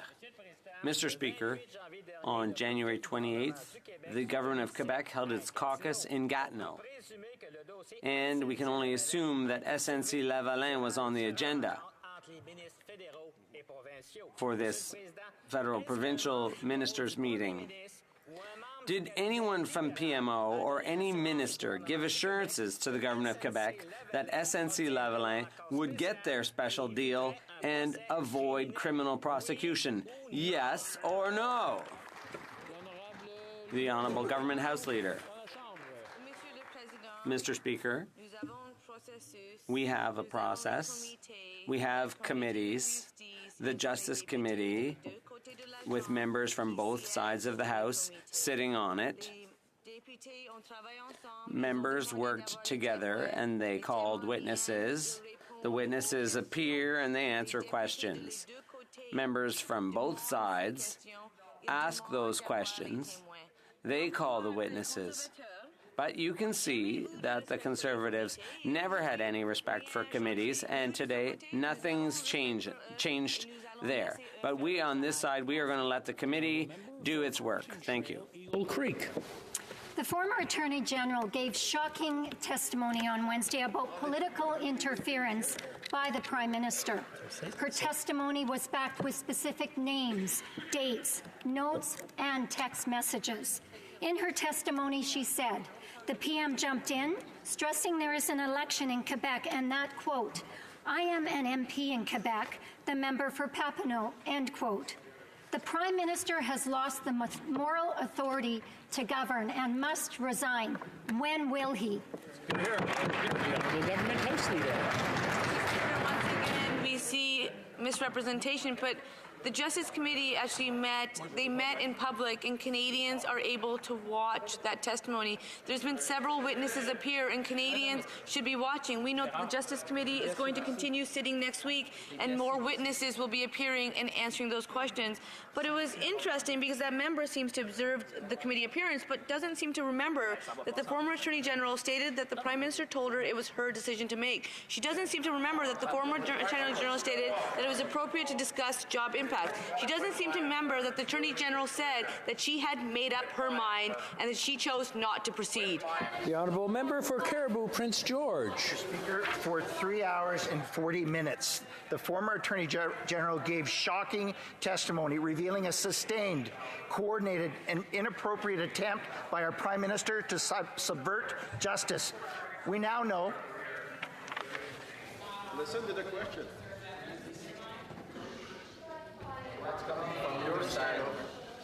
I'm just waiting for the chatter to stop across the floor so that we can hear the question. I just want to make sure they're done. You're okay? Good. We'll proceed with the question. The Honourable Member for Caribou, Prince George. Mr. Speaker, we now know that the Clerk of the Privy Council told the former Attorney General that the Prime Minister was going to get his way one way or the other. She told us that Principal Secretary Jerry Butts said there's no solution here that doesn't involve some form of interference. The Prime Minister has lost the moral authority to govern our great country. He must resign. When will he? Yeah. Government House Leader. I have confidence in our institutions. I have confidence in the work that committees do. We have confidence in the independence of the judicial system. We have confidence in offices of Parliament. The Justice Committee is looking at this matter. The Conflict of Interest and Ethics Commissioner is looking at this matter. We have confidence that they will do that work. But it's important to note that the Conservatives are picking and choosing what they represent because they tend to misrepresent. The former Attorney General stated that the Prime Minister told her it was her decision to make. She stated that it was appropriate to discuss job impacts. She stated that she had made up her mind. At the end, it was the former Attorney General that made her decision not to proceed. The law was... The member for Edmonton Strathcona. Mr. Speaker, Edmonton's Mayor Don Iveson is asking for $1.2 billion over 5 years for 5,000 new affordable housing units to begin to fill the need. Our city's nonprofit housing provider working group says over 48,000 households are in need. More than 22,000 of those spend more than half of their gross income on housing, putting them at risk of paying for their home or other essentials. Many of these projects are shovel-ready, with land secured and buildings designed. All that's missing is for this government to release the federal dollars now. Will they? The Honourable Parliamentary Secretary to the Minister of Children, Families and Social Development. Yes, have been released now. In fact, the Co-Investment Fund is a fund that has been set up to finance projects specifically put forward by municipalities, and we're engaged with municipalities from coast to coast to coast to make sure their housing needs are met. To date, close to 15,000 new units have been built. To date, close to 150,000 new units have been repaired. To date, close to 800,000 Canadian households have received subsidies under the new National Housing Strategy. The strategy is active. It's taking applications as we speak. It's funding cities and municipal programs right across the country. I was in Burnaby announcing projects. I've been in Woodstock announcing projects. I've been in Barrie announcing projects. I've been in virtually every province, and the minister has been working twice as hard. Député de Trois-Rivières. Monsieur le Président. The Honourable Member for Trois-Rivières, Mr. Speaker. 93 workers at the Montreal Airport Authority learned that they were going to be fired. Liberals claim that they protect good jobs, but the minister on this file didn't do a thing. Last year, 8 of the most senior executives of the Montreal Airport Authority shared $1 million in bonuses.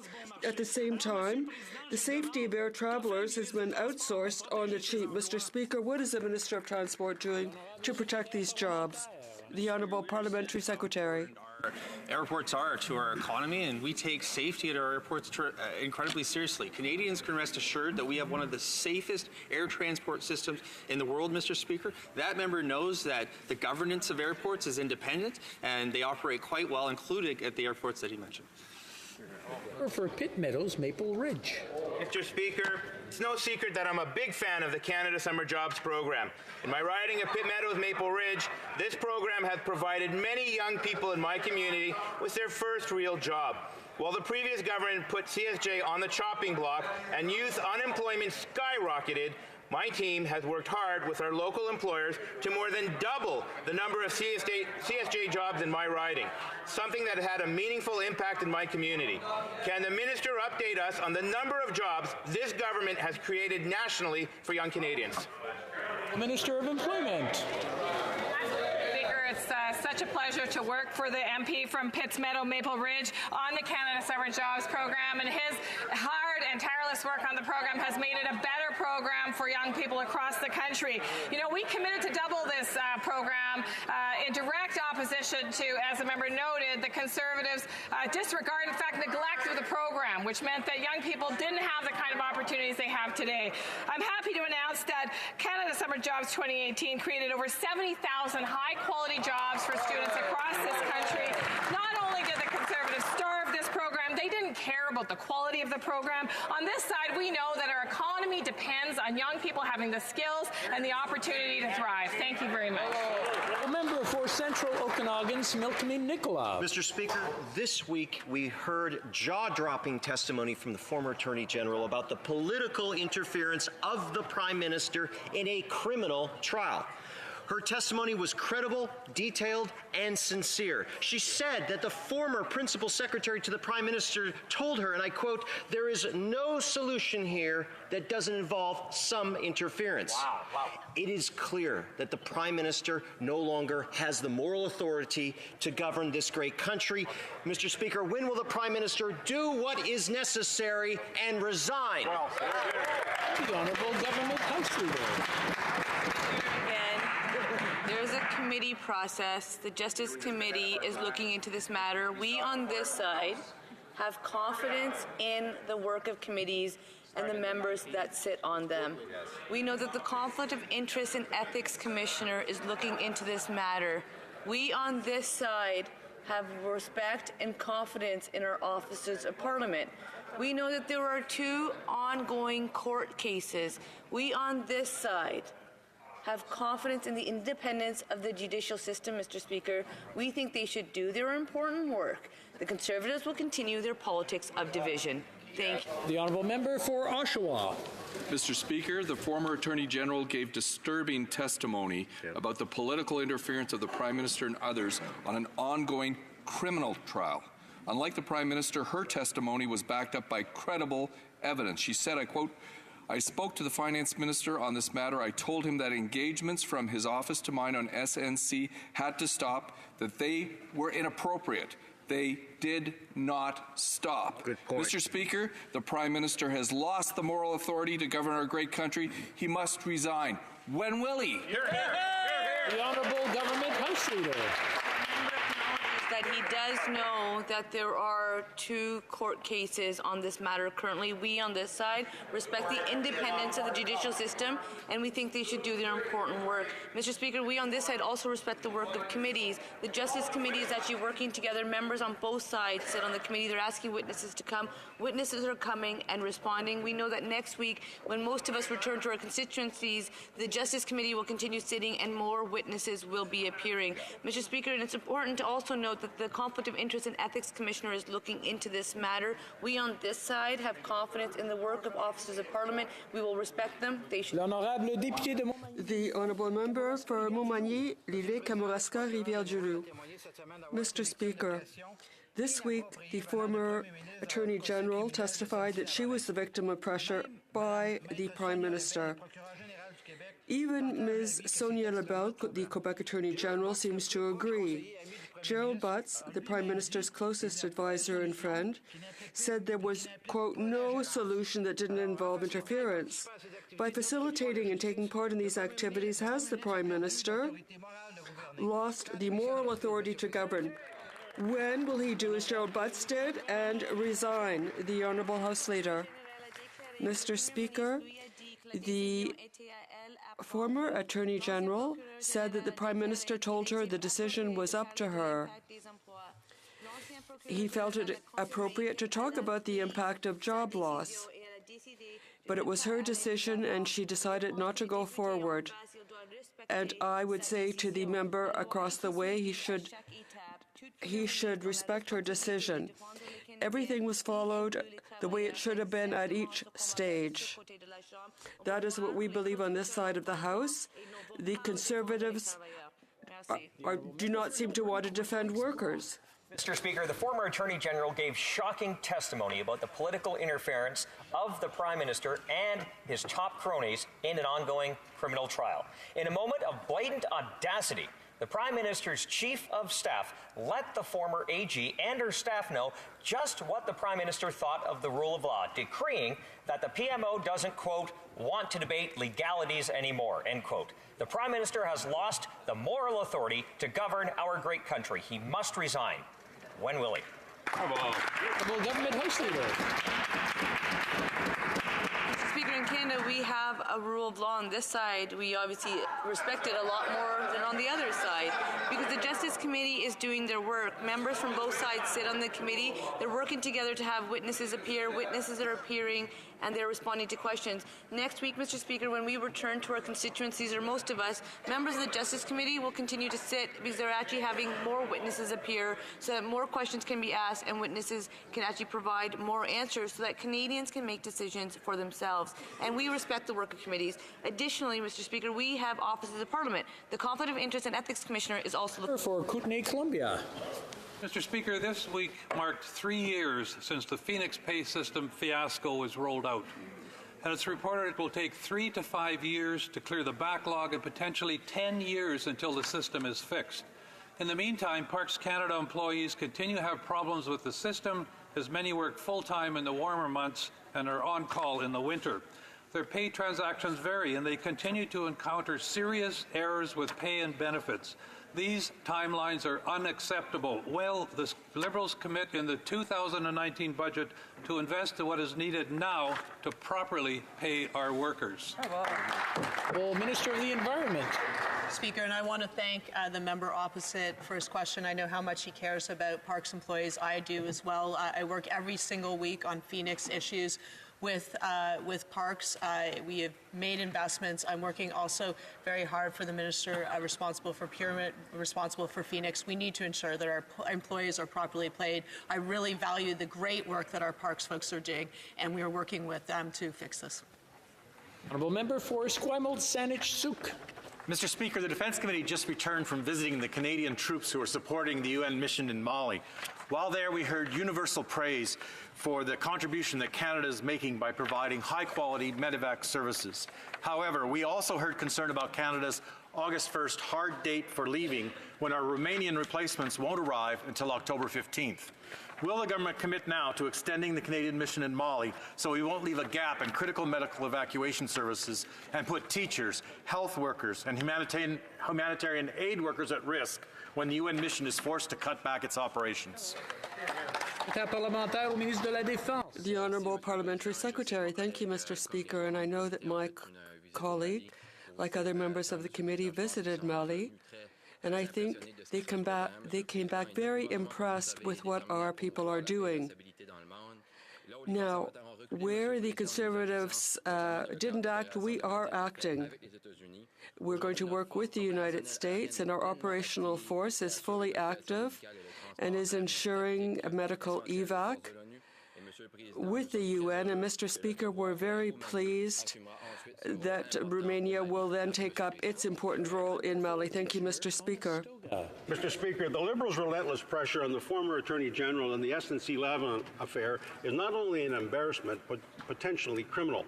In one of those interactions, the former Attorney General said that the Prime Minister jumped in, stressing there's an election in Quebec, and that, quote, I am an MP in Quebec, the member for Papineau, end quote. Later, she told the finance minister that engagements from his office to hers on the SNC-Lavalin affair had to stop. They didn't stop. The Prime Minister has lost the moral authority to govern Canada. He must resign. When will he resign? Government House Leader. Is actually looking into this matter, as is the Conflict of Interest and Ethics Commissioner. And the former Attorney General actually stated that the Prime Minister told her it was her decision to make. She also stated that it was appropriate to discuss job impacts. She stated that she had made up her mind and that she made a decision not to proceed. We know that the law was followed at every step of the way. I find it fascinating that that member comes from the region that I also represent. And in our region, we've had layoffs and we've had people lose their jobs. And this member, rather than actually respect the work of committees and the Officer of Parliament, and is focused on partisan politics rather than jobs in our communities, because he knows that Canadians are hurting. Those are the people that I will be fighting for, and those are the people that this government will fight for. Shame. Member for North Okanagan, Shuswap. Despicable. Testimony the former Attorney General gave about the political interference of the Prime Minister in an ongoing criminal trial was nothing short of shocking. Hear, hear. She said, on January 7th, I received a call from the PM and was informed I was being shuffled. I will say that I stated I believed it was because of the SNC matter. Her testimony was backed up by credible evidence. That's right. Clearly, this Prime Minister has lost his moral authority to govern this great country. He must resign. When will he do so? Applicable Government House Leader. In case it hasn't been noted, is that we have a committee process. The Justice Committee is actually looking into this matter. There's members of Parliament from both sides that sit on the Justice Committee. They've asked for witnesses to appear. Witnesses are appearing. Next week, when most of us return to our constituencies, members of the Justice Committee will continue to sit as they are having more witnesses appear so that they can continue looking into this matter. We also know that the Conflict of Interest and Ethics Commissioner is looking into this matter. We have confidence in the work that that office will do. We also know that there's two ongoing court cases. We on this side, we have respect for the independence of the judicial system, Mr. Speaker. We think that the matter is being looked at. Honourable Member for Perth Wellington. Mr. Speaker, the former Attorney General gave extraordinary testimony about the political interference by the Prime Minister in an ongoing criminal trial. Her testimony was backed up by credible evidence, names, texts, and documentation. She said, I experienced a consistent and sustained effort by many people within the government to seek to interfere politically in the exercise of prosecutorial discretion. The Prime Minister has lost the moral authority to govern and must resign. When will he? Government House Leader. Because since the government, under the leadership of this Prime Minister, increased resources to committees and actually is permitting them to be able to do their important work, they actually are working really well. We know that they're independent from this place, they're masters of their own domain. And what's been happening is that members of Parliament from both sides that sit on committees are actually working together to move forward on matters so that we can serve the very people that sent us here. The Justice Committee actually has been working well together and calling on witnesses. Next week when we return to our constituencies, the members of the Justice Committee will continue sitting and hearing from more witnesses so that they can continue looking at this matter. Thank you, Mr. Speaker. Ottawa South. Mr. Speaker, as a father of 2 daughters and 2 sons, I strongly encouraged all of my kids to get involved in sports. Yes. A common theme that is often discussed right around the country among parents is equality in sport. Can the Parliamentary Secretary to the Minister of Science and Sport please tell this House what important steps she is taking to improve gender equity and safety in sport? Parliamentary Secretary to the Minister of Science and Sports. Thank you, Mr. Speaker, and thank you to my colleague from Ottawa South for their excellent question. Our government is committed to creating an environment where women and girls can engage in sport at all ages and levels and feel safe while doing so. That's why last week we announced a new secretariat to develop, implement and monitor a gender equity strategy. This builds on our investment of $30 million to achieve gender equality in sport by 2035 so that all women at all ages can engage and compete from the playground to the podium. Thank you, Mr. Speaker. For Sturgeon River Parkland.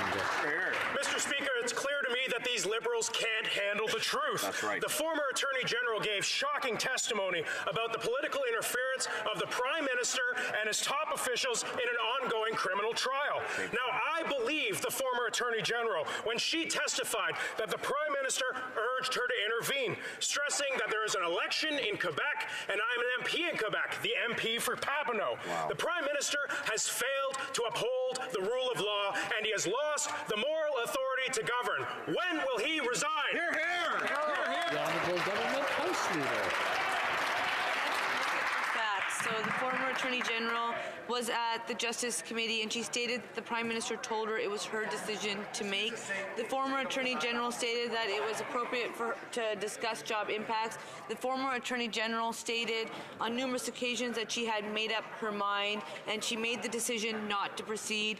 Mr. Speaker, we know that the law was followed every step of the way and we know that the job of any Prime Minister is to stand up for Canadians, Canadian workers and the rule of law. That's what this Prime Minister does. What's clear is the Conservatives focus on partisan politics rather than focusing on Canadians. We won't take their advice. We're going to continue making sure that we have a plan that's working for Canadians. Thank you, Mr. Speaker. The Honourable Member for Pierrefonds-Dollard. Mr. Speaker, each of us in this House cherishes democracy. We also know that the best protection for our democracy is an engaged, informed public aware of cyber manipulation. Further, the government has recognized cyber expertise, the expertise it needs to deal with threats and defend its networks. The Parliamentary Secretary to the Minister of National Defence, can he inform us of how the Canadian electoral process will be protected? The Honourable Parliamentary Secretary. Thank you, Mr. Speaker. I'd like to thank my colleague, the member for Pierrefonds-Dollard, for his work on behalf of our democracy. Our democracy is important and we have to have a secure process. We are working with the Minister responsible for democratic institutions in order to enhance our system and work to combat disinformation and cyber threats. You can continue, Mr. Speaker, to count on our system. Mr. Speaker, the Prime Minister has damaged Canada's credibility on the international stage. Yesterday, New York Times writer Brett Steffen tweeted, "Who knew that the Canadian PM may be more corrupt than Donald Trump?" He's talking about the abuse of power with our judicial system. 1 minute, the Prime Minister is lecturing China on the independence of our judicial system.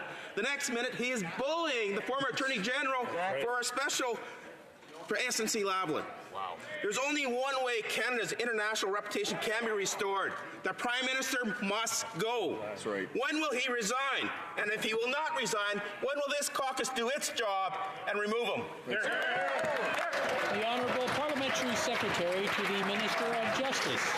I think it's important that we examine again the evidence that was received from the former Attorney General, who stated that the Prime Minister told her it was her decision to take, who said that the PRIMO staff told her they did not want to cross any lines, who stated that it was appropriate to discuss job impacts, who stated that nothing was unlawful and that she was never directed. But most importantly, and what she said is that, quote, "I do not want members of this committee of Canadians to think that the integrity of our institutions has somehow evaporated. The integrity of our justice system, the integrity of the Director of Public Prosecutions and prosecutors is intact." Bravo. For Regina Louvain. Mr. Speaker, this week Statistics Canada reported that Saskatchewan was the only province where payroll earnings fell in 2018. That drop was driven by lower construction earnings. The government was elected promising to restore a fair wages policy for federally funded construction projects. Will the government provide a fair wages policy for construction workers before the House rises this spring? Honourable Minister of Employment. Well, thank you very much, Mr. Speaker, and I thank the honourable member for his question. As it stands, we are actually holding consultations right now on a fair wages policy for Canada. I've been working closely with labour leaders, others that are interested in a fair wages policy, and those that it would affect. I look forward to the results of the consultations and charting a path forward for Canada. Thank you. The honourable member for Repentigny. On August 22nd, the bridge of the Quebec City Bridge, and I would invite you, Mr. Speaker, to come and look at the Quebec City Bridge. To look at it, you would think that the paint job is 100 years old as well. Stephen Harper promised to fix it in a year. The Prime Minister said he would deal with it in 6 months. Before the bridge rusts away, Ottawa is going to have to do something. Why is the government not painting the bridge? The Honourable Minister for Infrastructure, Mr. Speaker, I'd like to thank my colleague for her question. For the last 6 months, I've had intense talks with our partners in order to deal with the Quebec City Bridge. We'll always be there for Quebecers. We'll continue to invest in Quebec City. And the citizens of Quebec City who are watching us, they should know that we will need all partners at the negotiating table. The honourable member for Repentigny, we need more than discussions. We need a paint job.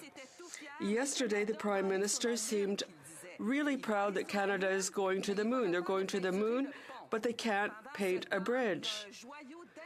And here we have a gem of engineering that is rusting away. Liberals or Conservatives, it seems the federal government is faster with its words than with a paintbrush. So my question, again, what is the government waiting for to keep its promise to the people of Quebec City and paint their bridge? The Minister. I'd like to thank my colleague for her enthusiasm.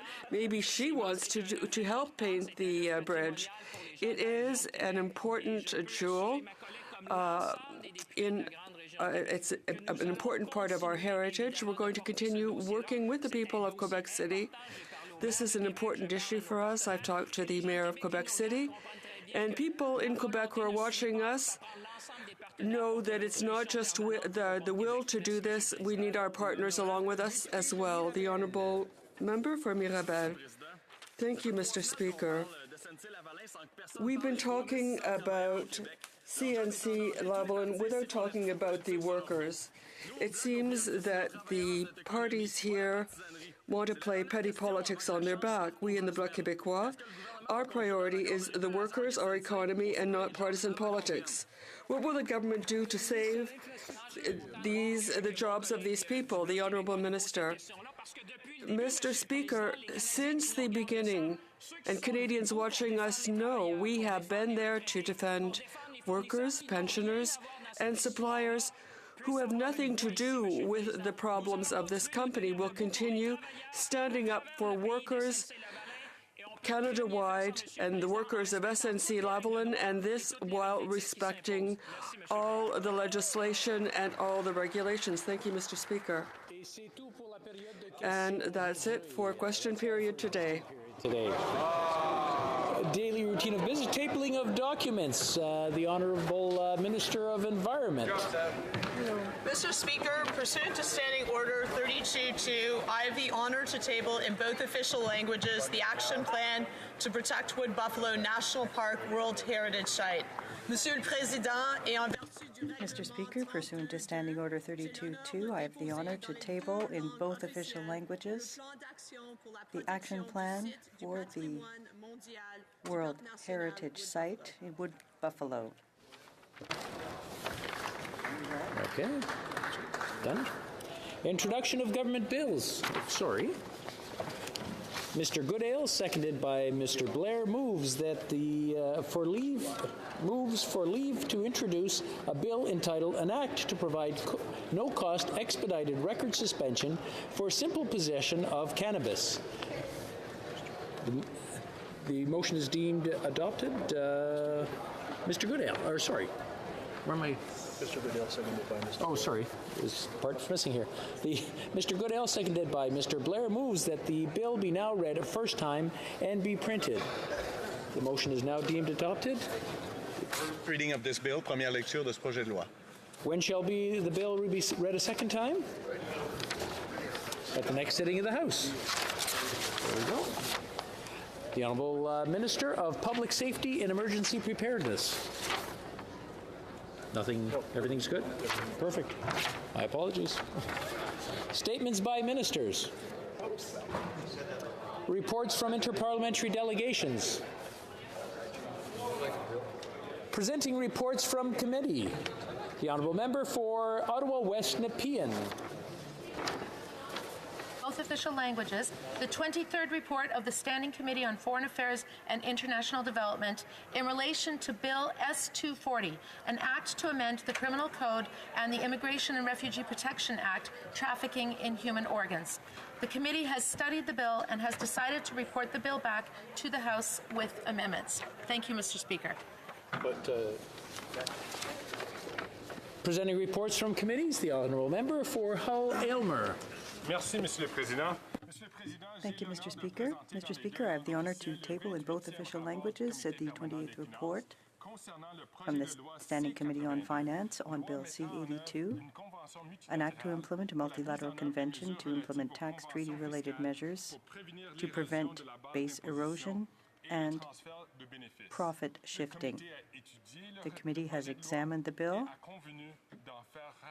and is reporting it back without amendment. Thank you, Mr. Speaker. Introduction of private members' bills. The other Honourable Member for Sturgeon River Parkland. One moment, I'll just read it here and then I'll let the Honourable Member. That was mixed up on his side. Mr. Lloyd, seconded by Monsieur Deltel, moves that for leave to introduce a bill entitled "An Act to Amend the Criminal Code, the Corrections and Conditional Release Act, and the Prisons and Reformatories Act." The motion is deemed adopted. The Honourable Member. Hear, hear. Well, thank you, Mr. Speaker. I rise today in this House to table my bill, an act to amend the criminal code respecting families of victims of homicide. It's impossible not to be touched by the story of Lila Marie McCann, an elderly couple that went missing in 2010. We know that they were murdered and their killer is currently behind bars, but the McCann family has never been told what happened to their remains. This bill would give authorities the tools to end the injustice, that is the re-victimization of victims' families. This legislation would give discretion to authorities to make the refusal to cooperate an aggravating factor, and it will make ongoing refusal to tell the location of the victim's remains a consideration for the parole board. Now, I know we're heading into an election, and that this bill may not receive the full airing that it deserves. But as a member recently elected in a by-election, I want this legislation to enter the debate now. This bill, or as I like to call it, McCann's Law, will give authorities the tools that they need to do justice for families of victims of homicide. And I will never stop fighting for this legislation and for the families of victims. Thank you. Hear, hear. Mr. Lloyd, seconded by Monsieur Deltel, moves that the bill be now read a first time and be printed. The motion is deemed adopted. First reading of this bill, première lecture de ce projet de loi. When shall the bill be read a second time? At the next sitting of the House. First reading of Senate bills. Motions. The Honourable Parliamentary Secretary to the Government House Leader. Yes, thank you, Mr. Speaker. There have been some discussions and amongst the leadership of the House, and you'll find that there is a will to allow for the following travel motions. That in relation to its study of priorities and Canadian stakeholders having an interest in the bilateral and trilateral trade in North America between Canada, the United States, and Mexico, and of the impact of tariffs on Canadian businesses, companies, and workers, 7 members of the Standing Committee on International Trade be authorized to travel to Washington, D.C., United States of America, in the spring of 2019, and that the necessary staff accompany the committee.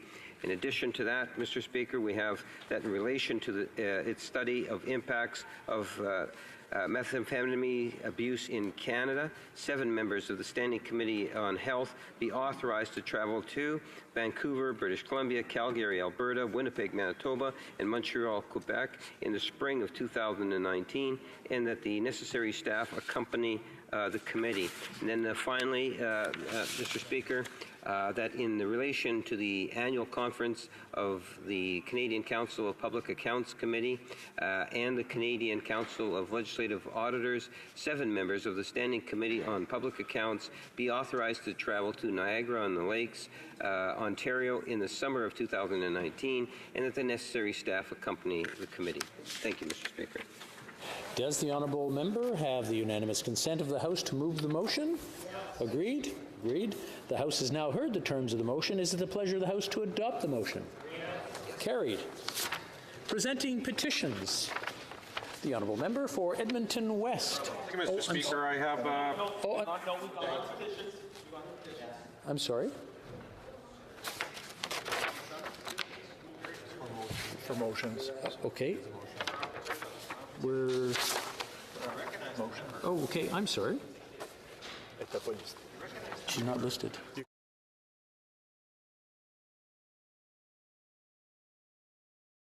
There was a mix-up with the paper. There wasn't listed. The honourable member for Nepean. Point of order. The honourable member for Perth Wellington. Mr. Speaker, I would only say that you did call petitions, that the member from Edmonton West was recognized, and I think we should require unanimous consent in order to revert back to motions. I'll consult with my table officer.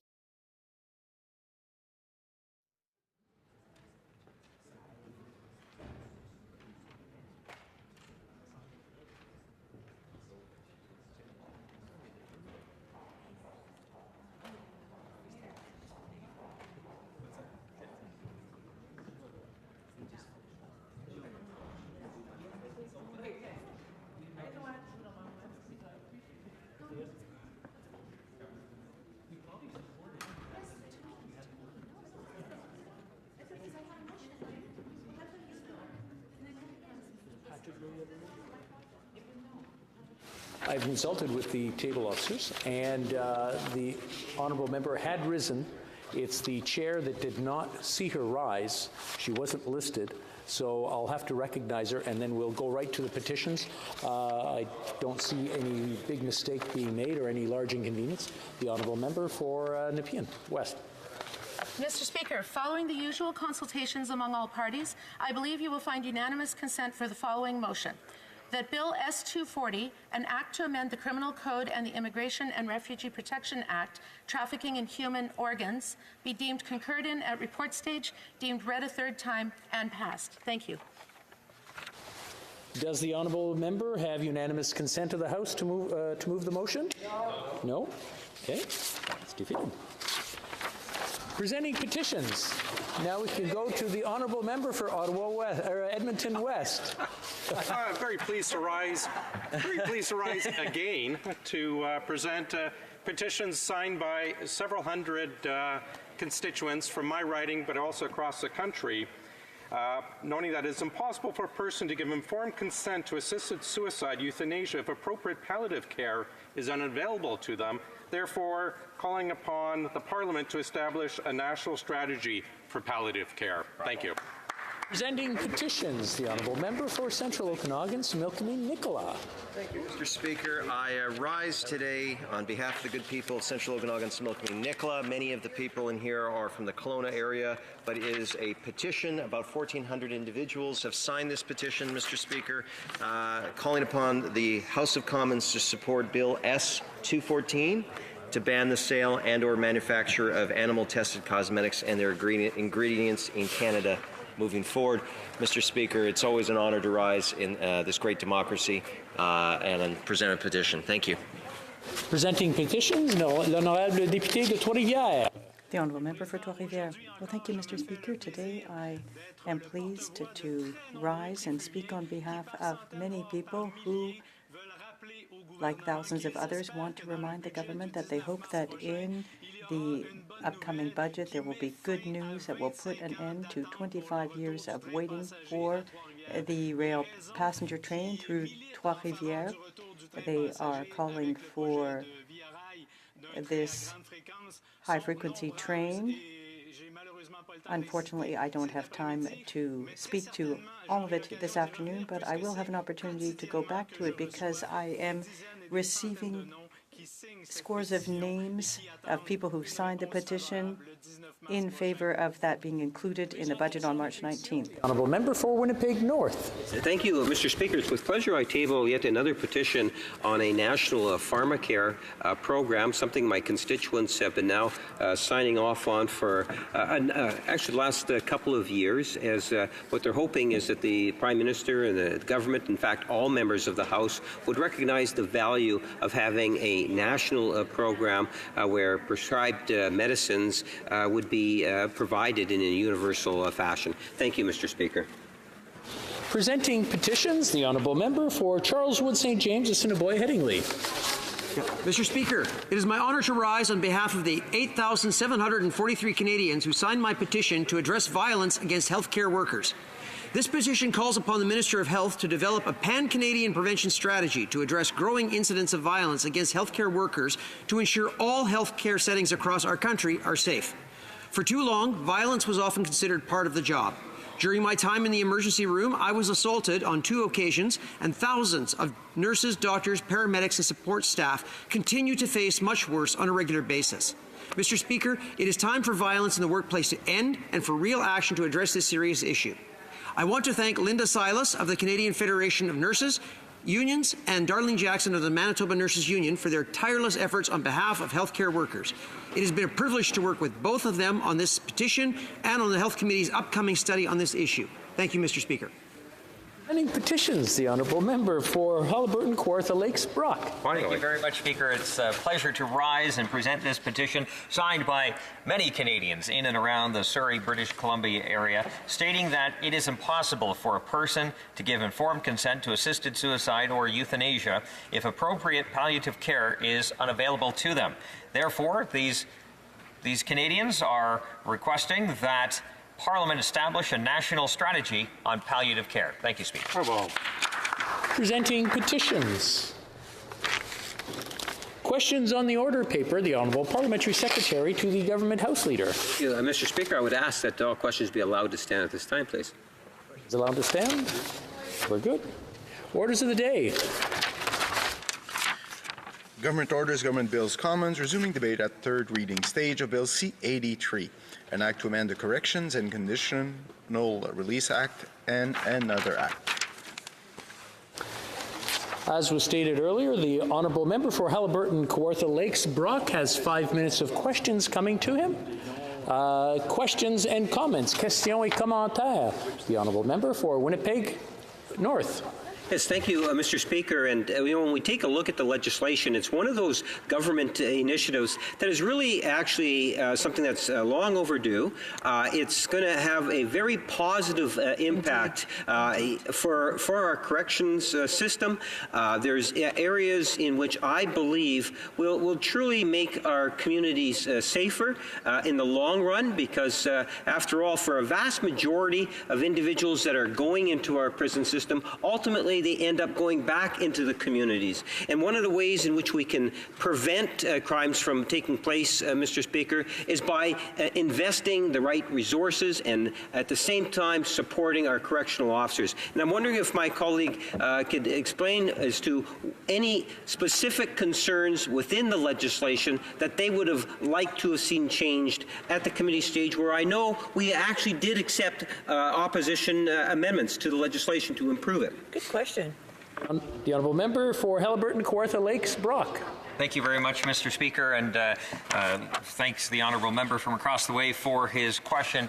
And as I mentioned in my speech, I listed organization after organization that either raised concerns with this piece of legislation or felt that they were not consulted on this piece of legislation. And in that, I laid out the issues that I had with the use of SIUs and the fact that prison officers themselves and the union representing those officers have said on multiple occasions how the SIUs could put not only themselves in danger, but also potentially other inmates. So I think I listed that very, very well in my speech. But I'd also say back to that honourable member when he's talking about investments. If law and order, security and justice was the main focus of this government, their own departmental plan is looking at $1/3 billion cut in the RCMP budget. Not only that, the Corrections Services of Canada budget has received a 6.6% cut from 2015 when compared to 2019. So again, their words aren't backing up their actions, Speaker.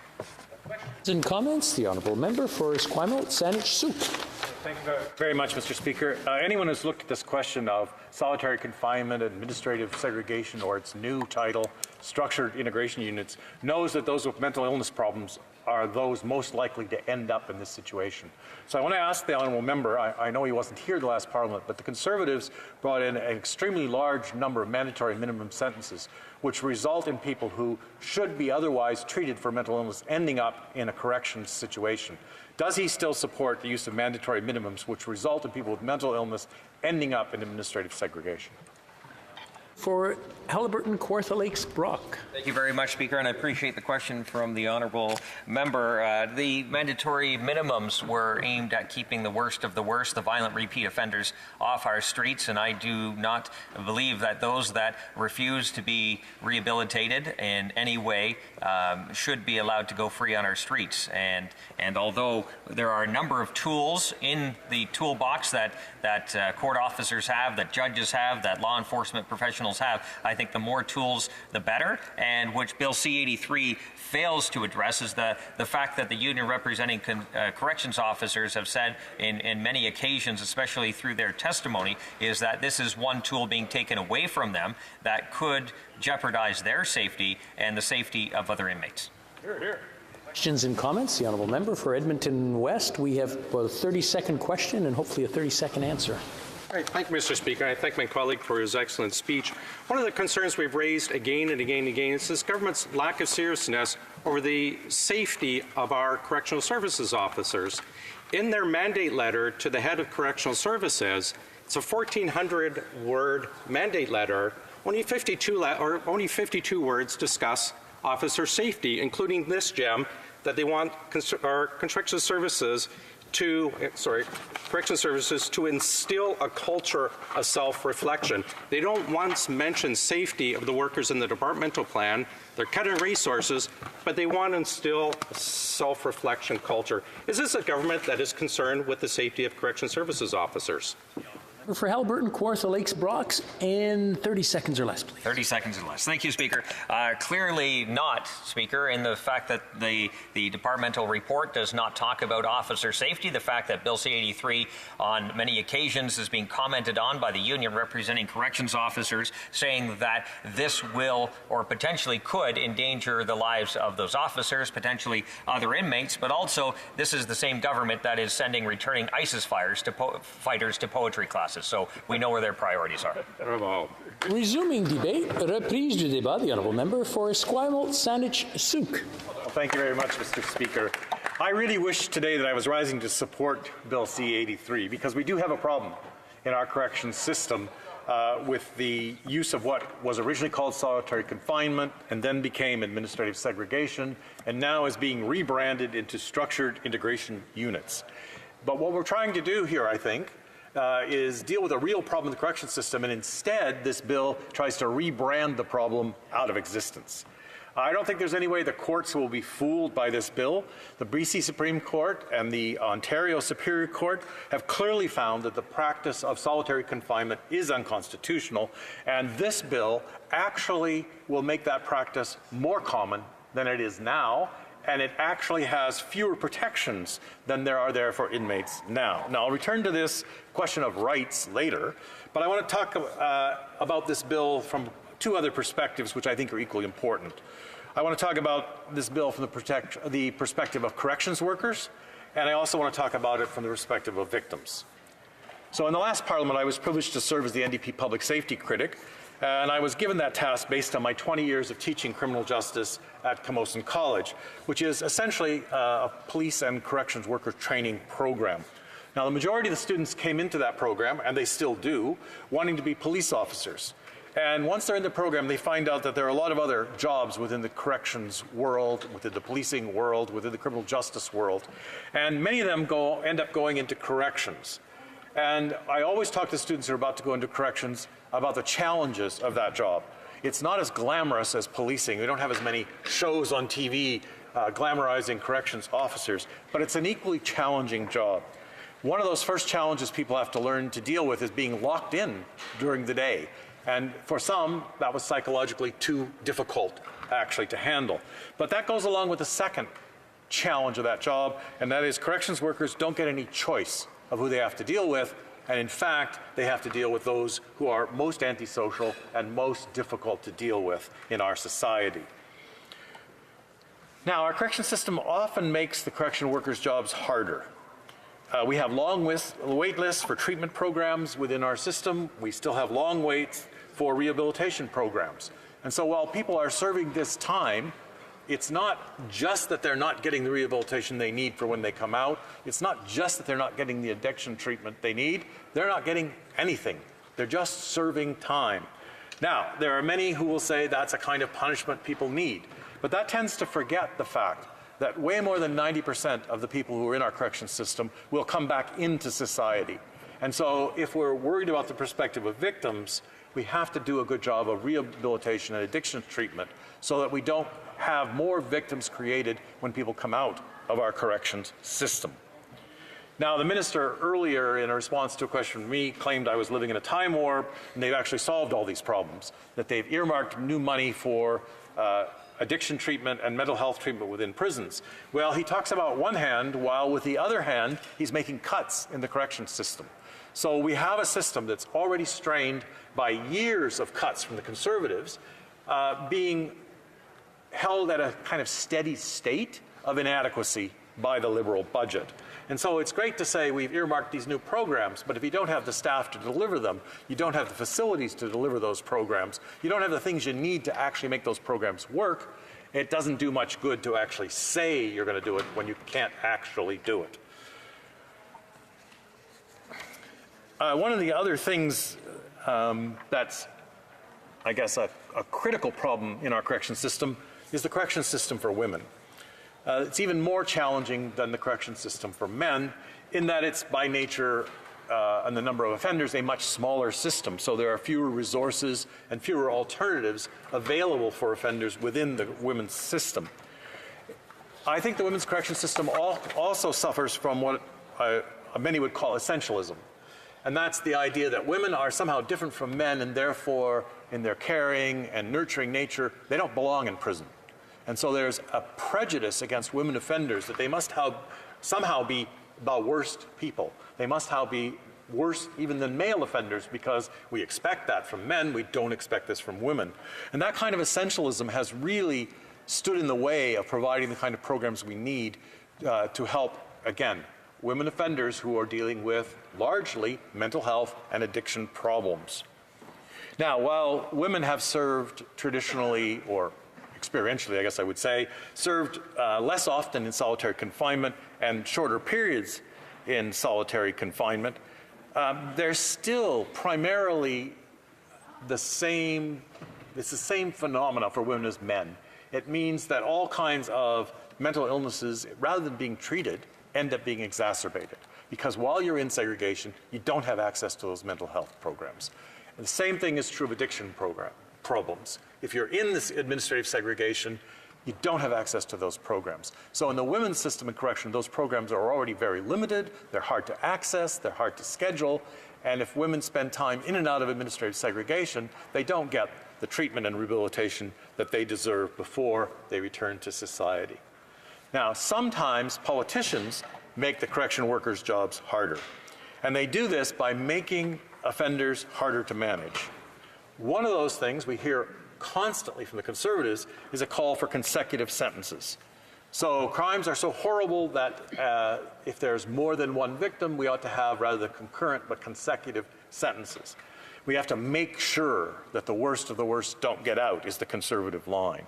But what we're doing when we do that is we make sure we have people in the system who have no interest in being rehabilitated. They have no interest in being treated for their addictions, and they have no interest in civil behavior, if you want to put it that way, within the prison. If you're never going to get out, then you might as well be the baddest person you can be while you're in that situation. So calling for consecutive sentences just makes corrections workers' jobs that much harder and encourages all the worst behaviors by offenders.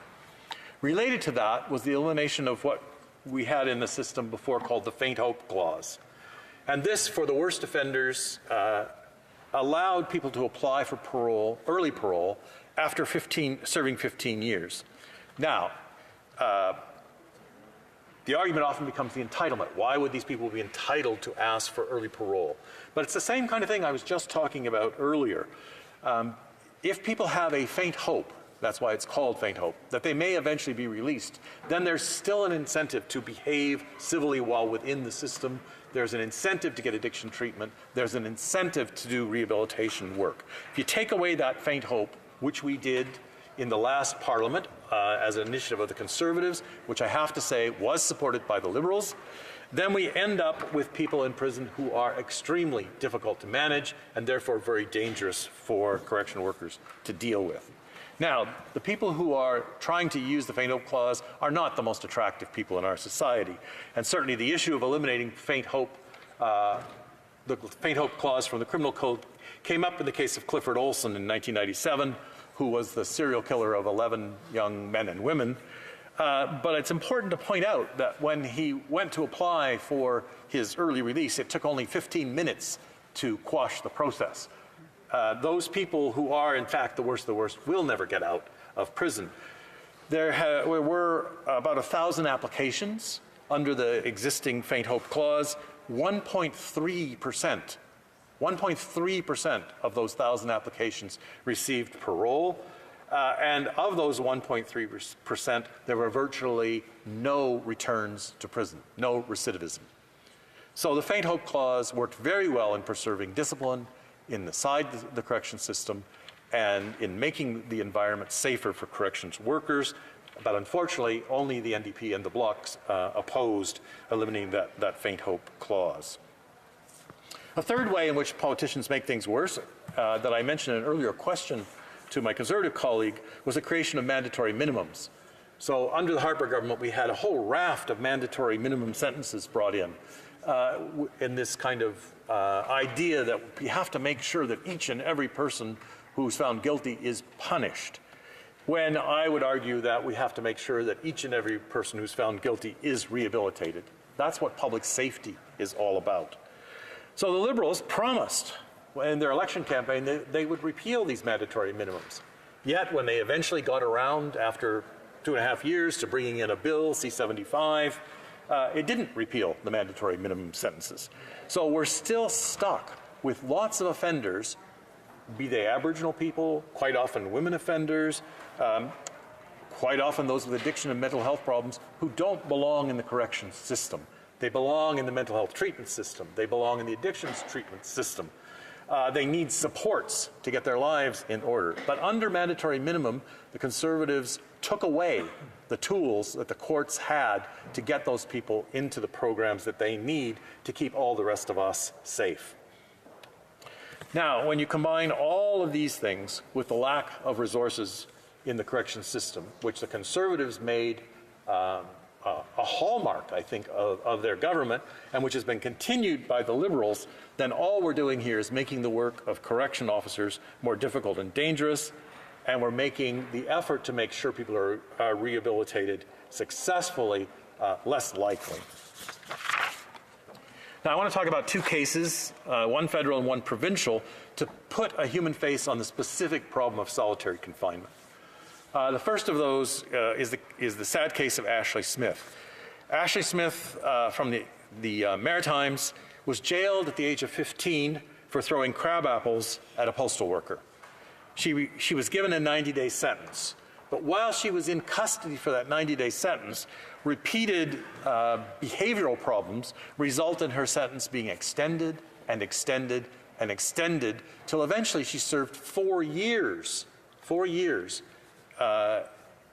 in 17 transfers from one institution to another because she was so difficult to manage, forced medication, and long periods in solitary confinement.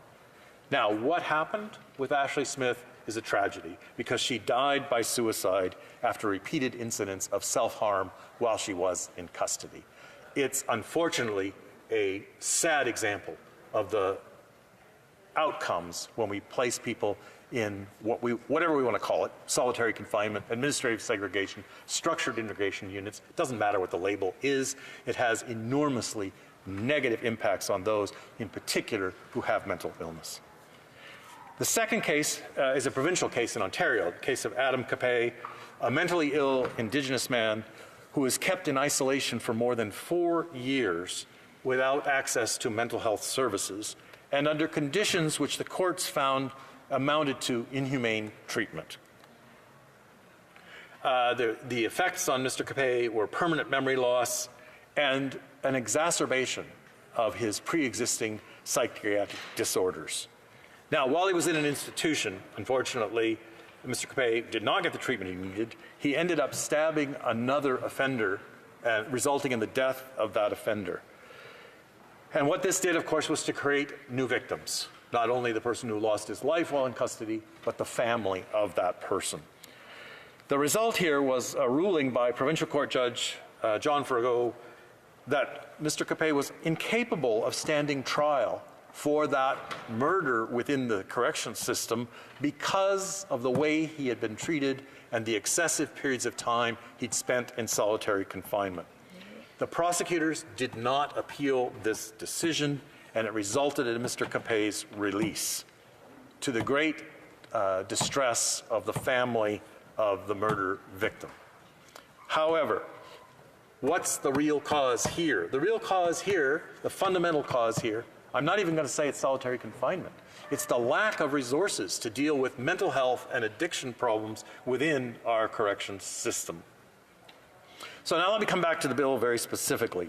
The Liberals say they're setting up a new system here to deal with the difficult offenders, and they've given it that new title. But Senator Kim Pate, who spent many years heading up the Elizabeth Fry Society and has received the Order of Canada for her work on women in corrections, said, and let me quote her, "With respect to segregation, Bill C-83 is not only merely a rebranding of the same damaging practice as structured intervention units, it also virtually eliminates existing and already inadequate limitations on its use." So strangely, what the Liberals have done in this bill, in attempting to get rid of administrative segregation, they've cast a broader net. So they're setting up a system that will actually bring more people into the isolation and segregation system within the corrections system. And they've actually removed some of the safeguards that actually existed on the length of time you can end up spending in what should be called solitary confinement. So there's actually no limit in this bill on how long someone could end up in solitary confinement.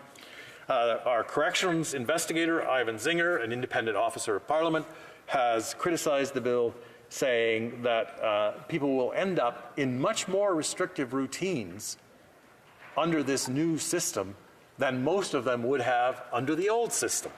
So we're actually making things worse.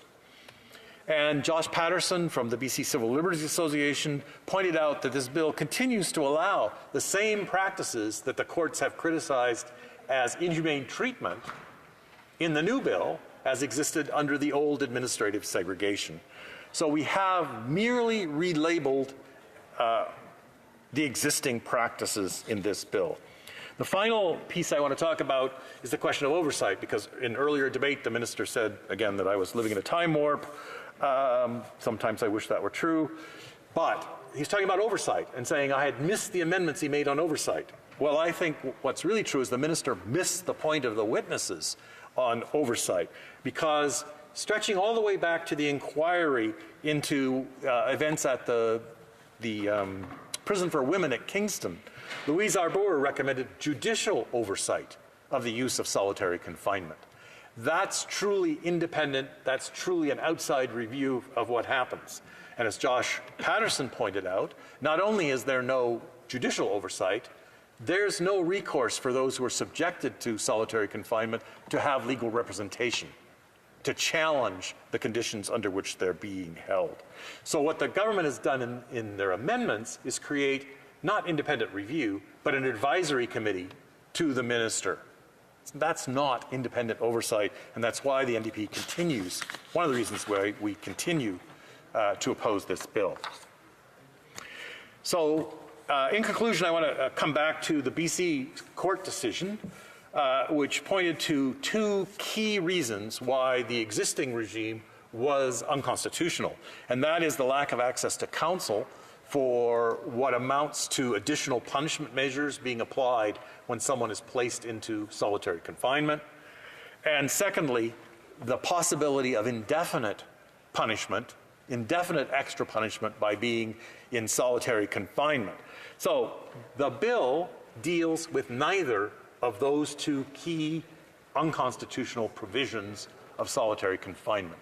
So where are we likely to find ourselves down the road? We're going to find ourselves back in court with this new bill being challenged on the same grounds as the old regime of solitary confinement. So in conclusion, Mr. Speaker, as I said at the beginning, I would like to be standing here to support a bill which created a system for managing those most difficult offenders, those with mental health and addiction problems, in a way which respects their constitutional rights and in a way which guaranteed treatment of their addictions and rehabilitation so that they could, when they come out of corrections, be contributing members of society. Unfortunately, Bill C-83 is not that bill.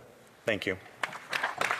Questions and comments. Questions et commentaires. The honourable member for Winnipeg North. Yes, thank you, Mr. Speaker. You know, I appreciate my colleagues' comments on the legislation. I always find it somewhat interesting at times where we get differing opinions from both opposition parties. So, for example, you know, the member spoke a great deal about the solitary confinement and the idea of segregation, and saying that really not too much has really changed in the legislation. Yet, if you listen to some of the Conservative speeches, in particular during second reading, it's almost as if they're accusing us of getting rid of any sort of solitary confinement and the danger element of doing so. When you take a look at the substance within the legislation, there is a significant change which puts it, I believe, in compliance with the Supreme Court of Canada's ruling on the matter. And my question to the member opposite is just to get some clarification, and I could be wrong on this, but I had thought that the NDP were in fact supportive of the legislation originally.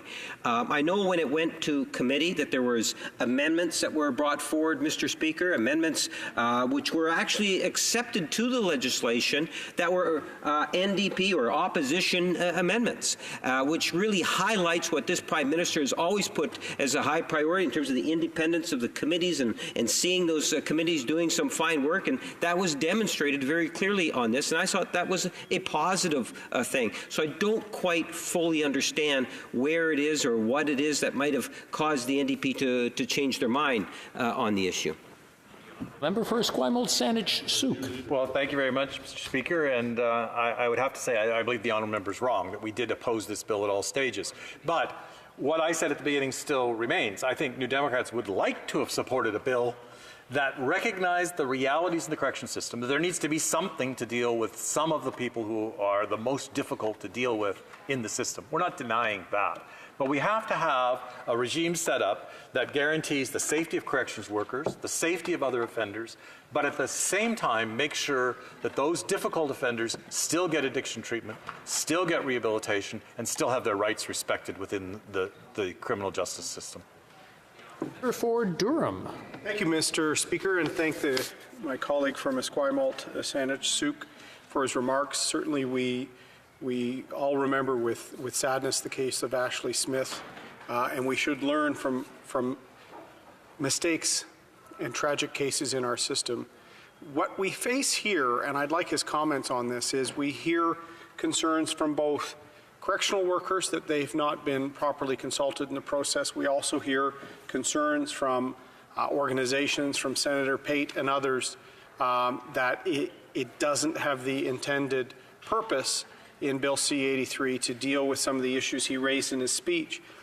But I'm raising the wider issue of how now, with the government in a crisis of confidence with respect to the rule of law, how whether they've maybe lost their moral authority on criminal justice issues, including corrections. So the fact that there is widespread disagreement on both, you could say, the left and right on C-83, the fact that the government is now tarnished. I talked about how the public safety minister is the modern equivalent of the Solicitor General, the second highest ranking legal official in the government of Canada. How, in the absence of moral authority, should the government not go back to the drawing board, speak to the organizations that can give C-83 its intended purpose? And I'd like the members' comments on the wider issue of now how the government and the Prime Minister and his office in particular have called into question their ability to bring forward appropriate legislation in both the rule of law or the criminal justice system. First, Esquimalt Saanich Sooke. Well, I thank the honourable member for his question because I do think he raises an important point. And the independence and impartiality of our criminal justice system and the protection, the firewall that should be there to protect politicians of any stripe from using that system to advance the interests of their friends is really, really important. It's important in the corrections world for another reason, and that is to make sure that people are treated fairly and not that the most unpopular people are treated worse than other people that we might seem to think are more deserving. And so we have a system which it's never popular to advocate for. You're not going to win any kudos in most places by going out and saying we need to spend more money on offenders. But in fact, we need to spend more money on offenders. If we want to have public safety, if we want to have rehabilitation, if we want to have our communities secure, we have to have a corrections service that deals with mental health and addiction problems, that provides rehabilitation, and ultimately that's the way to get community safety. And comments, questions et commentaires. L'honorable député. The honourable member for Hochelaga. Thank you, Mr. Speaker. What we're talking about here is the isolation of a person. A man or woman remains isolated from all human contact for up to 22 out of 24 hours. And now they're talking about 20 out of 24 hours. Big difference. As my colleague said earlier, often these are people suffering from mental health issues. And further, there are no limits to the number of times a person can be isolated in this way.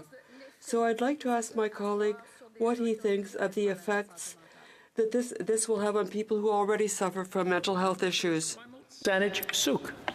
Well, the research that's been done on the phenomena of solitary confinement is quite clear, that it exacerbates mental illness problems, that it makes what we call psychiatric disorders much worse. Mm-hmm. And it does that by the conditions under which people are held. And so quite often the situation like Mr. Capet in Ontario meant that people were held in situations where the lights were always on, so they couldn't sleep. Oh. So not only are they denied basic human contact, but they're held in conditions which are actually labeled by the courts as inhumane. The other part of this is that while you're in these kinds of segregation is that you can't access mental health supports. And so those who need the help the most are most often those who are in the segregation and therefore can't get treatment. So I'm not disputing that there needs to be some kind of regime for the most difficult offenders, quite often when they are suffering from mental health and addiction issues that mean they're not behaving rationally. We have to have some kind of system, but it has to respect their rights to get treatment, to get rehabilitation, and to be treated as human beings. Questions and comments? Questions et commentaires? Resuming debate, the Honourable Member for Charleswood St. James, Assiniboia Headingley. Thank you, Mr. Speaker. I would like to start by saying I will be splitting my time with the member from Winnipeg North. Okay. Mr. Speaker, I'm pleased to have this opportunity to rise at third reading of Bill C-83. This important piece of legislation proposes significant reforms to Canada's correctional system. These changes would make our federal correctional institutions safer places for staff and inmates alike. And that, in turn, would contribute to greater safety for people in our communities. Under Bill C-83, administrative segregation would be eliminated and a new correctional interventions model would be established through the implementation of structured intervention units, or SIUs. SIUs would serve to address the safety and security risks of offenders who are, at any given time, too dangerous or disruptive to be managed in the mainstream inmate population.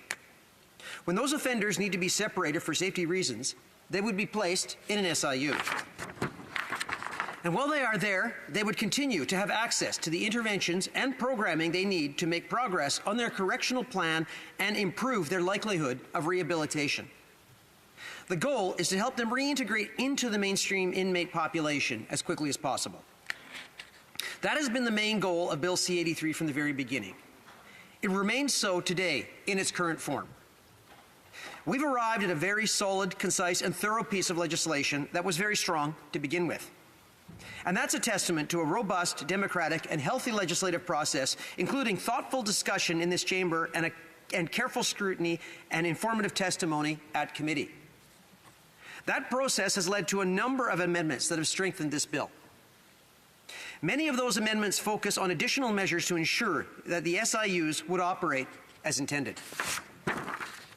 For example, amendments were made to specify that daily time outside of an SIU cell must be offered between 7 a.m.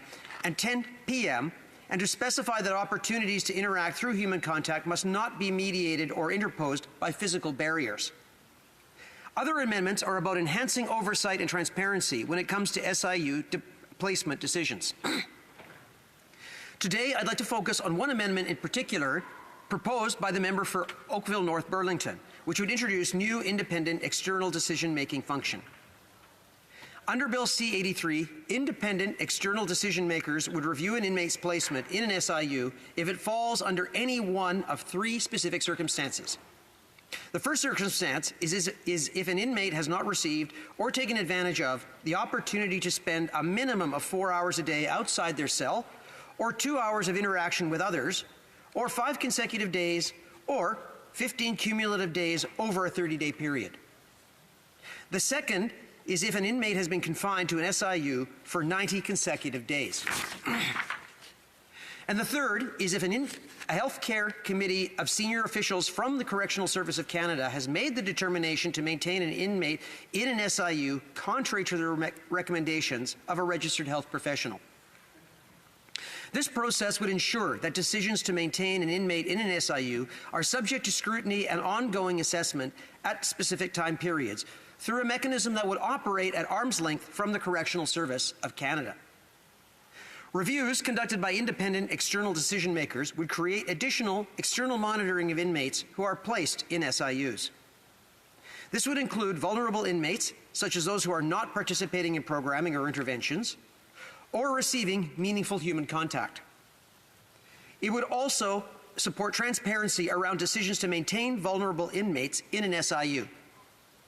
In all cases, the external decision maker would be authorized to order the to authorize the inmate to be released from the SIU entirely. In addition, where it has been recommended by a registered healthcare professional, the external decision maker may order the modification of the inmate's conditions of confinement in the SIU. The proposed addition of independent external decision makers responds to one of the main points raised at the committee stage by various witnesses. More specifically, concerns were raised that inmates in an SIU could still be subjected to indeterminate and prolonged confinement. The introduction of an additional external review mechanism addresses these concerns, and it would help keep our correctional system safe, lawful, and accountable. Another issue that was raised by witnesses at committee, including those representing frontline staff in federal correctional institutions, involved whether additional resources will be made available to support the implementation on the bill. To ensure that our federal correctional system has the resources it needs to successfully implement the changes proposed in Bill C-83, the government announced a total of $448 million in funding for corrections in last year's fall economic statement. That includes approximately $297 million over 6 years to implement the proposed SIUs. Funding that, in the words of the Minister of Public Safety, would ensure that the Correctional Service of Canada has the people with the right skill set in the right places at the right time. Mr. Speaker, Canada's federal correctional system is already in a class of its own. Operating in a challenging environment, it does a remarkable job of fulfilling its objectives of holding guilty parties to account while fostering their rehabilitation. An important part of that rehabilitation process is making sure that offenders, including those who must be separated, are able to take part in reintegration programming in order to make progress against the objectives set out in their correctional plan. That programming is essential to a successful transition to the mainstream inmate population, and after that, to the community at the end of a sentence. This bill will improve the way that works. In doing so, it would help bring about safer institutions for staff and inmates in the short term. And in the long run, it would mean fewer repeat offenders, fewer victims, and safer communities for all. Getting this bill to where it is today has been a truly collaborative effort. I've been impressed and heartened by the careful attention and constructive input given to this bill from all parties and all corners. I'd like to thank the honourable members for the roles they've played throughout that entire process so far. The result is improved legislation that, if passed, I'm confident will lead to a better, safer, and more effective correctional system. For all of these reasons, I will be voting in favour of Bill C-83 at third reading, and I encourage all of my honourable colleagues to join me in doing the same. Thank you, Mr. Speaker. Thank you. Questions? The member for Oshawa. Thank you very much, Mr. Speaker, and I want to thank my colleague for his speech. I wanted to talk to him a little bit about the process of this bill and consultation, because there seems to be a lack of consultation with this government. I myself, from Oshawa, we're having a horrible situation where the government has chosen to amalgamate the Port of Oshawa with the Port of Hamilton, gave us 30 days, no consultation on it. Even the correctional, but for this bill, even the Correctional Investigator of Canada told the Public Safety Committee that all the consultations seem to have been done internally. To his knowledge, there have been no consultations with external stakeholders, and I think it's why you may end up with something that perhaps is not fully thought out.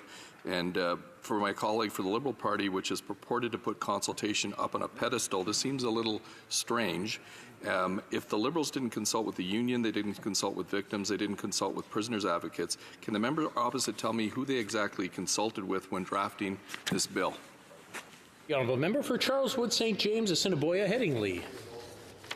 Thank you, Mr. Speaker. There were a number of stakeholders consulted on this, including Corrections Canada, law enforcement officials, and there was plenty of opportunity for input at the committee stage for increasing opportunities for consultation. Questions and comments. Questions et commentaires. The honourable member for Winnipeg North. Yes, thank you, Mr. Speaker, and I appreciate the comments from my colleague who has a great deal of expertise in the area of healthcare and understands probably more than most individuals just how important it is that when you think of our correctional facilities, that there needs to be a healthcare component to it.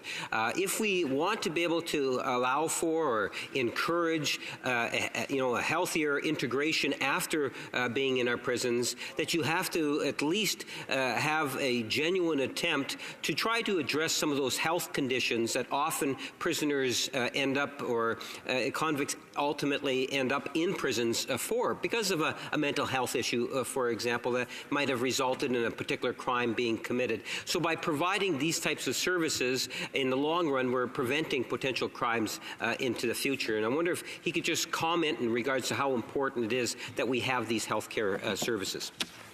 For Charles Wood St. James, Assiniboia, Headingley. Okay.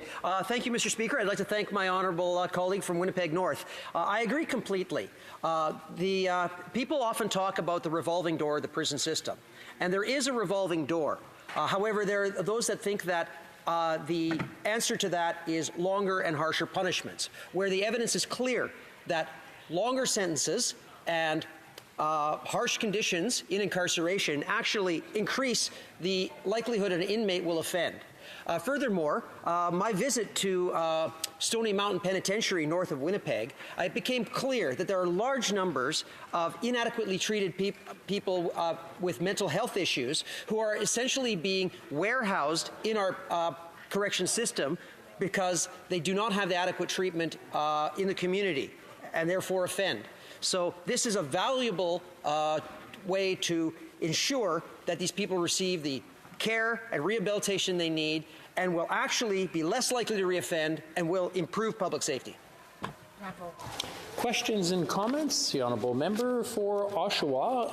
About a 30-second question, a 30-second answer, hopefully. Very quickly, just about the safety of our correctional officers. Again, the Union of Canadian Correctional Officers said they opposed the needle exchange program, and they were consulted very minimally.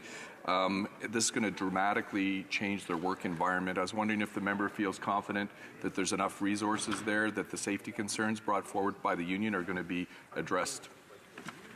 The honourable member for Charles Wood St. James, Assiniboia, Headingley. Thank you, Mr. Speaker.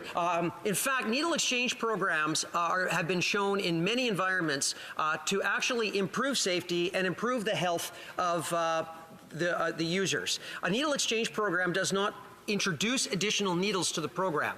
These people already have needles that have been smuggled in, and they reuse them and transmit infectious diseases.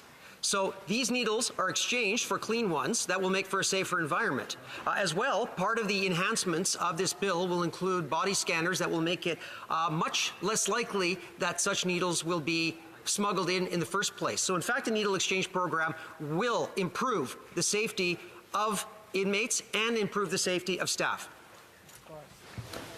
Resuming debate.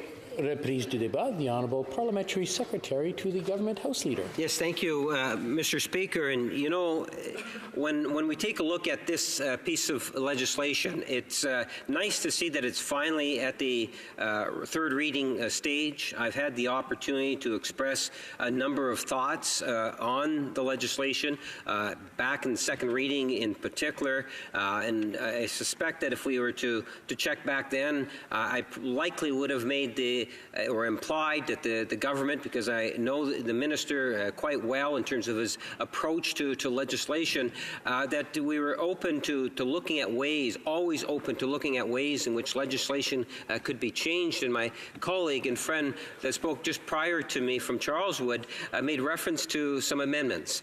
And I thought maybe that's kind of a nice way to start off my comments, Mr. Speaker, is to recognize that, you know, we have this wonderful process that allows us to go through that second reading into committee stage. And often we do see amendments that are actually brought forward at the committee stage. And what I thought was interesting with respect to this particular piece of legislation, that once again it exemplified how open this government really is to opposition amendments. My understanding is that we had amendments come in from the opposition, and it actually provided additional strength to the legislation that we have before us today. So to me, that tells me in good part that our committees can in fact be constructive and effective in improving legislation and in fact dealing with different types of reports that ultimately come through, or even if it's just with discussion. It's just a question of having confidence in our standing committees and allowing them to do the potential fantastic work that they can do. And today is a good example through Bill C-83 where we've actually seen legislation enhanced, and as a direct result, all Canadians will in fact benefit by that. When we talk about Bill C-83, it to me is one of the good examples of how this government has approached the whole crime and safety issue, recognizing just how important it is that the communities, no matter where you live in Canada, that there is an expectation that government's going to do what it can to make our communities a safer place to be. And this is a piece of legislation that will in fact do that, Mr. Speaker. And I don't say that lightly because, you know, when we think of people that go into incarceration or into our jail facilities, Mr. Speaker, you have to realize that a majority of those individuals, prisoners, will actually be leaving prisons at some point in time. And when we want them to be leaving our prisons, or when they leave our prisons, we want to, at least as much as possible, Mr. Speaker, ensure that they have the opportunities to succeed and ultimately never return to prisons, a prison setting, Mr. Speaker. And if we are successful at doing that, what that really means for people that live in Winnipeg North and all over Canada is that there is fewer crimes. With fewer crimes, we have fewer victims, Mr. Speaker. You know, there should be no doubt that we ultimately believe that when you're guilty of something, that yes, there needs to be a consequence for inappropriate behavior, Mr. Speaker, and that's why we have jails. That's why we have issues such as probations and all, array of consequences for individuals that commit offenses. But we also need to recognize that one of the ways in which we can improve upon our safety in our communities is to ensure, wherever we can, is to ensure that there is a sense of responsibility through different types of programming and services so that we do minimize the number of repeat offenders. And that's what I like about Bill C-83 more than anything else. There are other aspects to the legislation that actually make a difference also. You know, we could talk about, for example, the body scanning. Having body scanning is something in which many provincial jurisdictions, I've had the opportunity to take tours in the days of being an MLA of provincial facilities and even some federal facilities. But you'll often find provincial facilities, some actually use scanning technology from what I understand. Well, here within this legislation, we are better enabling body scans to be taking place in our federal institutions, Mr. Speaker. I think that is a good thing. You know, we often hear of drugs being smuggled into facilities, amongst other things, that this is one of the ways in which we're going to be able to ensure that at the end of the day that there's going to be less things being smuggled in. It's going to be a safer environment. Now, this is something that we hear not only from individuals from within the Ottawa bubble, if I can put it that way, Mr. Speaker, but more importantly, from Canadians, from our constituents, from correctional officers. These are the types of things that can really make a difference. Now, when we talk about these types of changes, and this is where I can tell you the Conservative Party can at times be somewhat misleading, and I'm trying to be as kindly, I'm trying to put it as kindly as I can, Mr. Speaker. When they talk about we're not providing the funds that are necessary, it's important to recognize that, you know, over the next 6 years, it's almost $500 million that is being committed by this government. We're talking about hundreds of millions of additional dollars, Mr. Speaker, over the next 6 years that's going to be invested so that we can ensure that we have supports for our correctional officers, for our inmates, so that overall our system is going to be a safer environment. Now, this is why I'm finding it a little bit at odds in terms of why it is that we have the Conservative Party and the Democratic Party not necessarily supporting what I believe is legislation in which a good, sound majority of our constituents would want us to be supporting, Mr. Speaker. There is some really good stuff in here. There's the one in regards to audio recordings.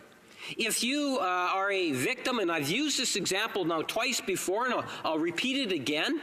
If you are a victim of a sexual assault, and the individual perpetrator is now going before a hearing, if you attend that hearing, under the current law, you're not able to receive the audio of that hearing. Mr. Speaker, I'm sure that members of all sides can appreciate the sensitivity and the emotions that a victim of a sexual assault would be going through and being in that same room. Why wouldn't you allow for that individual to actually get a copy of that audio recording at a later date? And this legislation will actually enable that to take place. So there are, on the one hand, some very obvious things within the legislation that are going to have a very positive impact, and there are some other things, what I would suggest to you are some wonderful little things that will actually make a real difference for our victims, Mr. Speaker. So whether it's this legislation or the debates we were talking about military justice, where we talked about, again, the Victims' Bill of Rights, there is some things that are in the legislation that are really encouraging.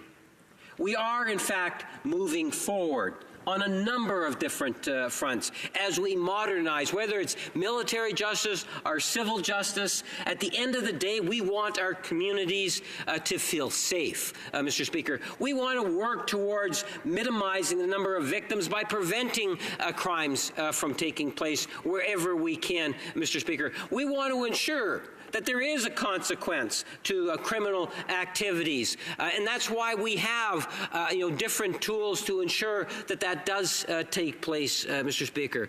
I am encouraged by the attitudes by government in particular in terms of trying to ensure that we are moving forward on this front. When it comes to the issue of segregation, and I put it in the form of a question a little bit earlier, it's interesting to hear the contrast between the Conservatives, who seem to say that we're not or I'm sorry, I almost said that reversed, where the Conservatives are trying to say that there is no change, or that's the NDP that are saying there is no change for segregation, Mr. Speaker. And it's the Conservatives that are saying that we're going too far on this particular issue.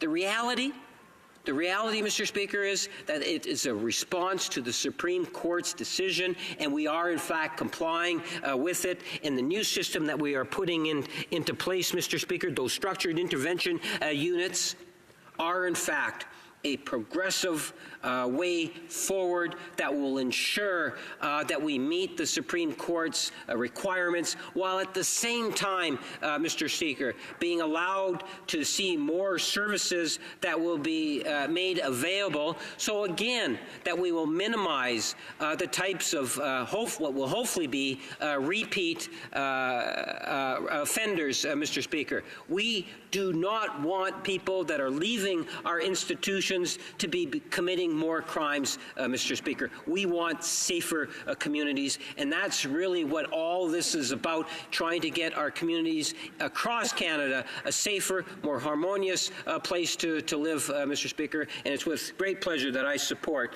Bill C-83. Thank you.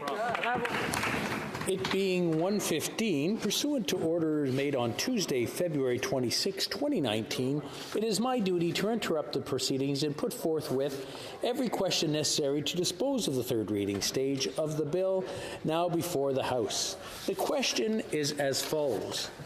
Mr. Goodale, seconded by Monsieur Champagne, moved that Bill C-38, an act to amend the Corrections and Conditional Release Act and another act, be now read a third time and do pass.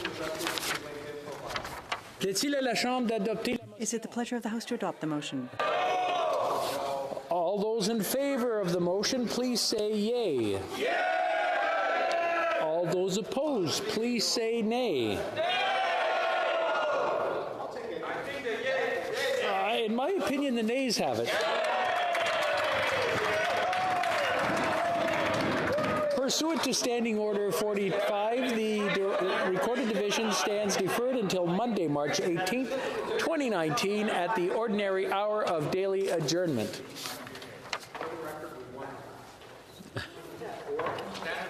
The Honourable Parliamentary Secretary to the Government House Leader. Yeah, on a point of order, Mr. Speaker, I would suggest if you were to canvass the House, you'd find unanimous consent to call it 1:30 at this time so we could begin private members' hour. Do we have unanimous consent? I believe we do, yes. The House will now proceed to the consideration of private members' business as listed on today's order paper. Orders of the day. Affaires émanant de députés. Government orders, government bills common. Private members' business, rather. The bill standing in the name of Mr. Beaulieu.